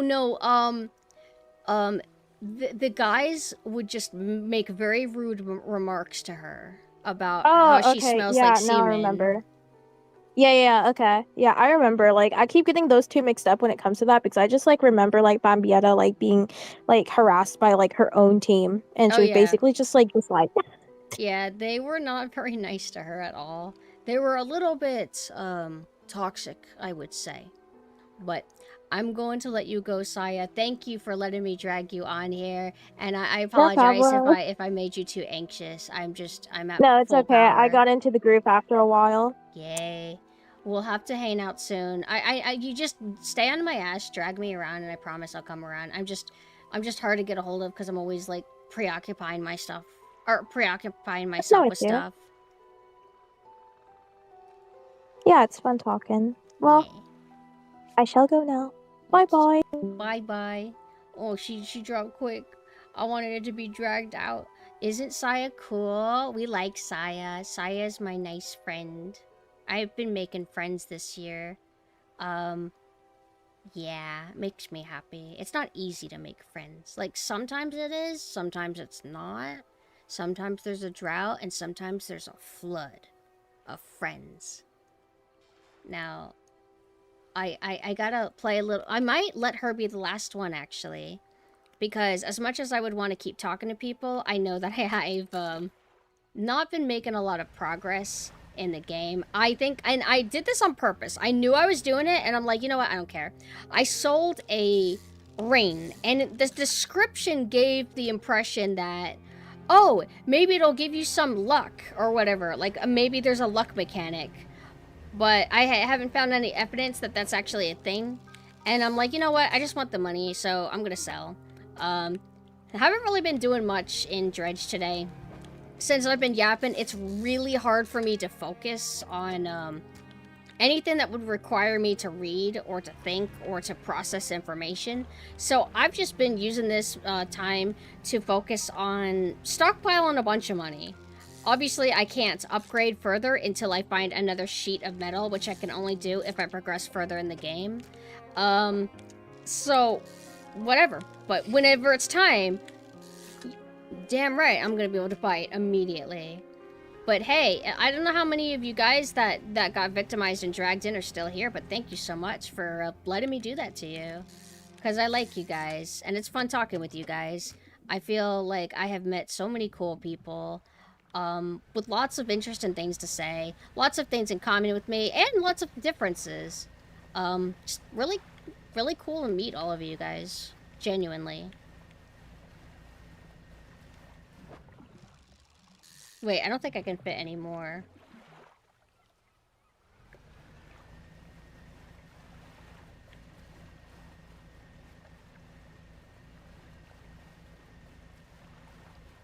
$50-$60 to go for cheap in my country, under 500 euro. Didn't expect to buy a card before the other new PC parts. So you got it, you kind of caught it at like a really good deal? Oh, that's right, Mina needs to buy a new PC. Because Mina's PC is okay, but it's kind of reaching a limit. Like, it's starting to get to the point where it's left behind. And I don't know what's going on with the tariffs or whatever. But I think Mina's birthday's coming up. And Mina's anniversary, which is like really cool. So I'm looking forward to that. So remember, guys, no stream from me on Wednesday unless it's after Mina's thing. But I don't know. Maybe I'll just take a break. Oh, fuck. I was still sitting in the car. Hold on. Oh, yeah, it just automatically kicked me. Pumpkin said we were friends, and that's when I knew there was no escape. Yeah, I claimed you.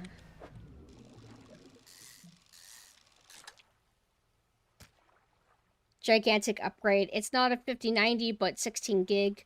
So I'm thrilled to use better AI stuff. Oh no, you're so naughty. We're gonna have to punish you. I'm gonna correct you.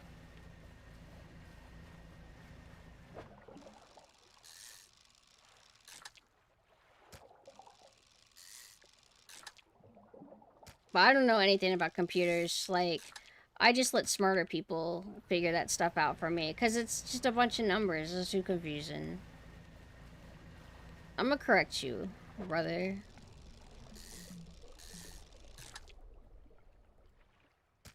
Can I fit another one? Yes. Okay. Sharks are really tricky in this game. Am I close? I'm close enough, maybe.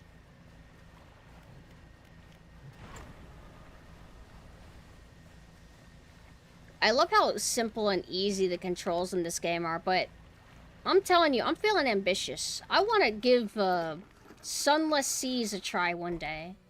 I just worry about streaming it at the same time. I would need to be able to focus, too. But maybe chat can help me with that. I think maybe we can try that after I wrap up Pirate Doom 2 and Revelations. It's an optional thing if we finish this playthrough of Dredge, because we have beaten Dredge before. But I guess technically we've beaten Revelations as well. But anyway, once I beat 2 of the 3 games that I have as work in progress as a synth, I think the next game I would like to try out is Sunless Seas, because I'm pretty sure I have it. So why not? Why not try it? Maybe I get filtered. If I do, no big deal. Maybe it's just not for me. But I would like to not get filtered, because it might be really, really cool. Hold on. Discord overtook y'all. I gotta bring y'all back.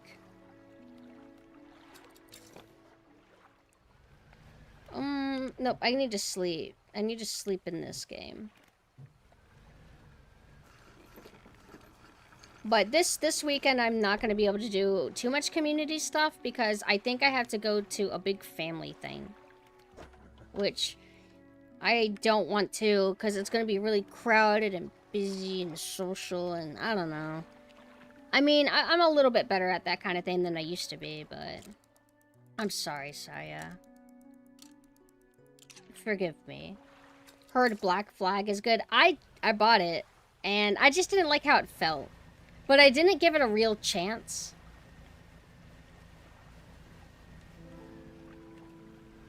It's not the ideal pirate experience, though. I want a pirate experience, and the story is just about pirates or something, I guess. I don't want to play as the hooded cloak guy, time travels, and I don't know how it works. It's just like, I'm not interested in the concept of what I think Assassin's Creed is. I think I'm being stubborn, is what I'm saying. And yet, I'm totally fine with Pirate Yakuza, which is not exactly realistic pirates, or it's set in pirate times, but it's so absurd that it's funny. It's just like, Majima gets amnesia, and then he ends up in pirate land, and everybody cosplays as pirates and takes things too seriously. It's absurd and silly. Oh shit, you know what? I need to get back to that too. That was a game I was streaming a while, but it's a grindy RPG, so it's harder for me to commit to those things for long, because before you know it, I've done 20 streams in a row, and it's all Yakuza. That's not a good thing. Oh, man. No! Fuck you! Not anybody in chat. Oh. Oh, man. Oh. I don't want any of these fish. No! Oh, it's okay. X. Z.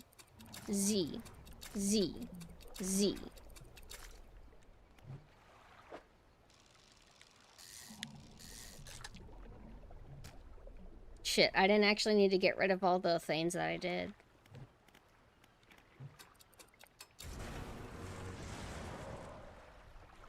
Can't believe Wright picked Resi before Remake as his game to talk about. Rent free. Ah! Rent free. You need to move on, man. Can't keep thinking about the past. Gotta move on to the future.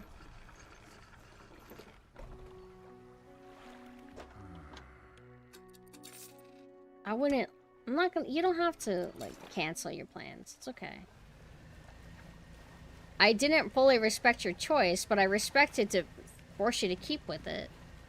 So we haven't gone to the ice thing at all. I need to stop. Do you think I have enough money? I don't know if I got enough money in this. Where's the snow? Is it this? No, this... I don't know. Is it this way? I want to see the new content. That looks like it right there. Right? Hold on. Let me look. I don't know.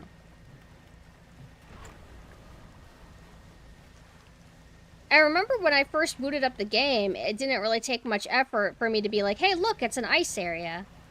Because I've never played that part of the expansion. I recently bought it for this playthrough. The only expansion that I explored was the oil rig, but I have it disabled because I didn't want the oil rig music to kick in. Because it's too bombastic. It's not how I wanted to introduce the game. I guess this is it. Well, we're getting a little bit close to nighttime. Once we explore the snow a little bit, I'll probably call it. I don't even know if it's a new area, because with the oil rig, it was just a spot that you go to and they want you to grab a bunch of boxes. I don't know if it was going to have anything more to it, because, like, this is a whole, like, area. Like, a whole area. This is a whole area. This is a whole area. This is a whole area. So that's kind of what I want.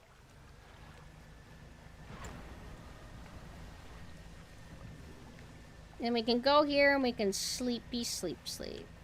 I'm following a circle on the map, so I'm gonna hope that that's the expansion. Okay, so by the time we get, like, kind of out in the water and things are scary, it should start being daytime. Think smart, optimize.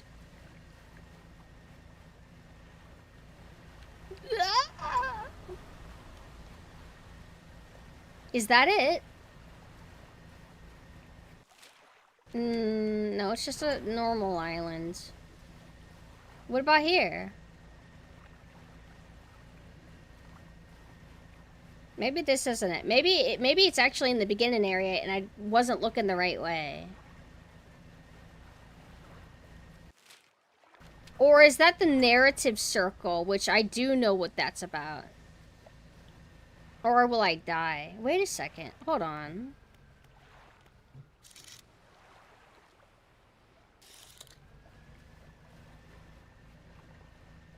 Is this ice?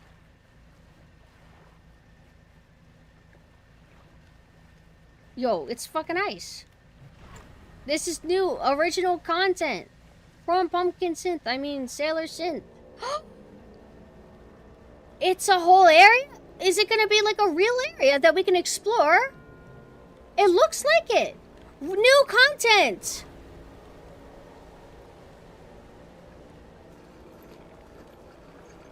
I like that little attention to detail. Did the lights go on because we docked, or did the lights come on because the time of the day turns something? Down here to investigate the ice field too. It seems to have appeared out of nowhere. My best guess is that it drifted up from the south. Either way, I thought I should set up a pontoon here, but when I went to stake my claim, I noticed some old equipment on the ice. Come and check it out when you get a second.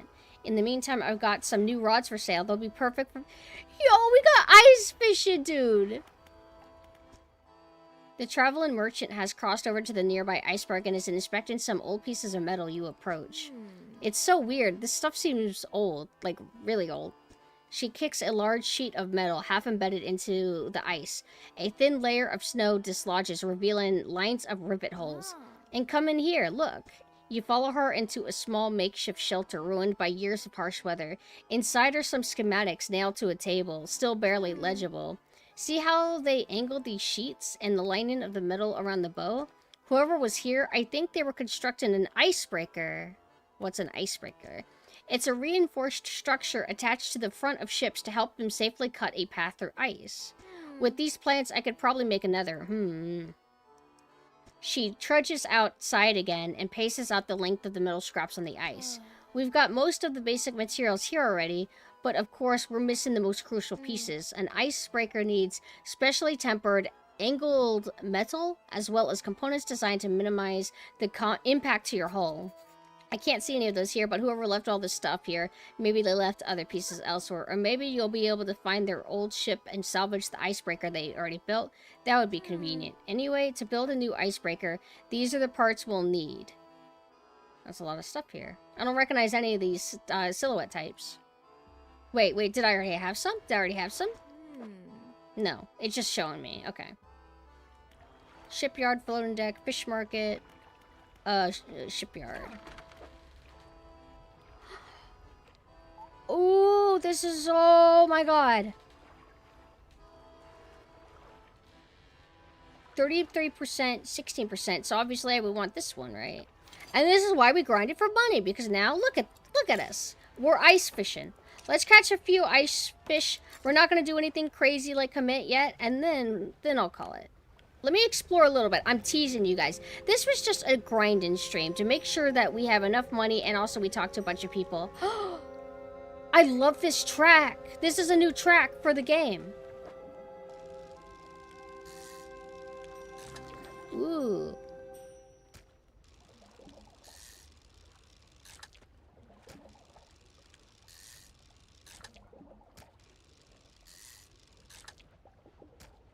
It's a lot here.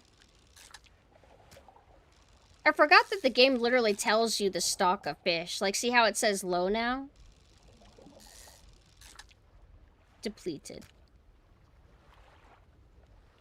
Wow, I love the snow particles. I just like particles. I hope that we get another game that utilizes leaves, like Out of Hell did. Like, I don't know how intensive it is on your game system, console, whatever the fuck, computer. But man, is that cool. Rain, I like rain. Snow, of course I like snow. But like debris flying around and leaves, that's just sick. That's cool. I like that. Now, these are probably not going to be worth that much, but more encyclopedia to build up, I guess. How much would this all be? Yeah. I actually got a decent amount for that, I guess. But, whatever. Anyway, I think it's time to wrap it up because it is getting a little bit late. Time flies when you talk to people and when you're not, like, overly checking what time it is over and over. But the next time we play Dredge, we will make more progress. And we will focus on maybe exclusively the DLC. I think I will activate... I'll do that right now, actually. I'm going to activate the oil rig DLC. That way, I can focus on actually completing it. Because in my first playthrough of Dredge, I didn't care. I wanted to focus on the main content. But this time, we're going to try to do everything. So the next time I play, I'm going to see if I can strictly focus on the oil rig and on the ice. Let me take my little security gator.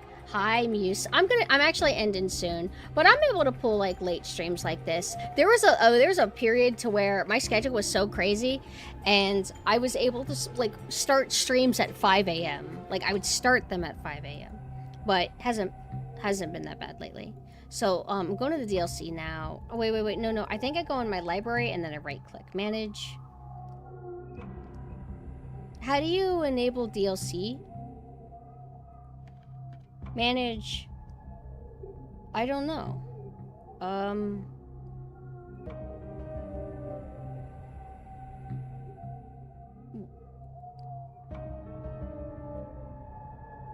Troubleshooting. Oh, properties. You go to properties. Okay, that was it. That was simple. Properties. Okay, so now I have everything enabled, and then next time I'll do that. But you guys, thank you so much for coming and yapping with me. Obviously, it ended up turning into like a 5,000 person collab stream, so I wasn't able to be as attentive to chat. However, I do try to be better about that even during collabs. However, I was trying my best to not like let any specific guest go on for like 40 minutes or whatever, because obviously this was spontaneous on them, and I wanted to get to a lot of people just because I thought that would be kind of cool. So I knew that if I responded to chat too much, that I could basically strain along guests way longer than they anticipated. However, I don't intend to do anything like this too soon. The extrovert bug, the extrovert virus is waning. Tomorrow I will go back to being antisocial disorder, my normal form. But let me go ahead and plug all my stuff. So this is my Discord. You know how it works. You can be notified when I go live. You can opt in to be notified if you want to know when we're gaming, whenever we are doing like movie nights. Sometimes we do like big scheduled stuff, but we're not going to do that this weekend. However, the weekend after this upcoming weekend, we are going to arrange a Half-Life Death Night Half-Life Death Match night. Kind of a tongue twister. So I hope you guys can make it for that, because you guys, every one of you motherfuckers owns Half-Life. And if you don't, well, let's see how much it costs. Store. Half-Life. Half-Life. Full life consequences. Half-Life's $10 right now. And that's not on a sale, I'm pretty sure. Half-Life is just on its own. It's $10. You've never played Half-Life? Well, guess what, buddy? You're about to. You should play it. I've played 75% of it, 60%. I've never actually finished it because I start it and then I get distracted and I don't like commit to it. So one of these days I'll stream it and I'll like complete it. But that's the Discord. I'll notify you guys again about the Half-Life thing whenever it's closer to that. This is my Twitter. Well, that's the main Twitter, but if you want specifically SailorSynth Twitter, which is literally just, at this point, SailorSynth Twitter is going live announcements, because I don't get skibs as much anymore, so I don't have a lot to post on there. I'm trying to get better about that, but I don't want that account to get too boring, but there might not be a way around it. But that is where I exclusively announce the SailorSynth streams, dividing everything, trying to keep things efficient. It's kind of crazy and fun. I don't know. Crazy for me. And then also have my website, has all of my external links, ways to support, or if you want to see what my art looks like, because my Ko-Fi also serves as a gallery if you just want to see what the stuff looks like. I am a commission artist. I'm trying to wrap up 5-ish or 6-ish commissions at the moment, but I'm pretty confident that I can get them done maybe before October. At the latest, maybe the first week of October, I can finish everything. Oh, thank you, Muse. You're so nice to me. And I think that's everything that I need to plug. It's usually like 3 links is the minimum, but sometimes I post both at the Twitters. But I'll be back tomorrow at 6 p.m. Eastern Time. I am likely going to resume Hunting Grounds. It's been going unlucky so far, kind of. But I know the mistake that I made this time. Just like the last time when I realized the mistake that I made that time. I'll try and get better. I don't know. It's fine. It's fine. I still love Hunting Ground a lot. It's kind of different playing it with people watching. So now we find somebody to rate.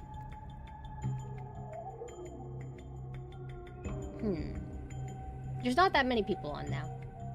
I mean, that's kind of normal, isn't it? I can't decide.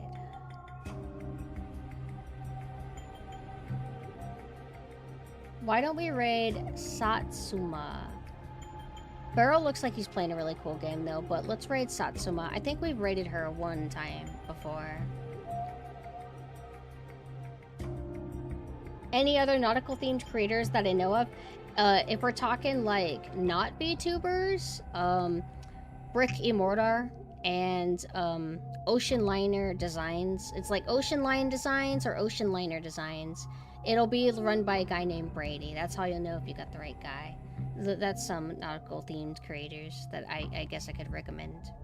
And also, I forgot his name on the spot because I'm drawing a blank. Masiro. He's a fisherman, and he also preps lots of fish. Oh yeah, I mean, if you wanna recommend it, just DM it to me, because I won't be able to remember it if it's in the Twitch chat, especially since I'm like kind of like ending. But I'm totally open-minded, like I'm down. But guys, thank you guys so much for coming, and I will see you guys tomorrow. Have a good night.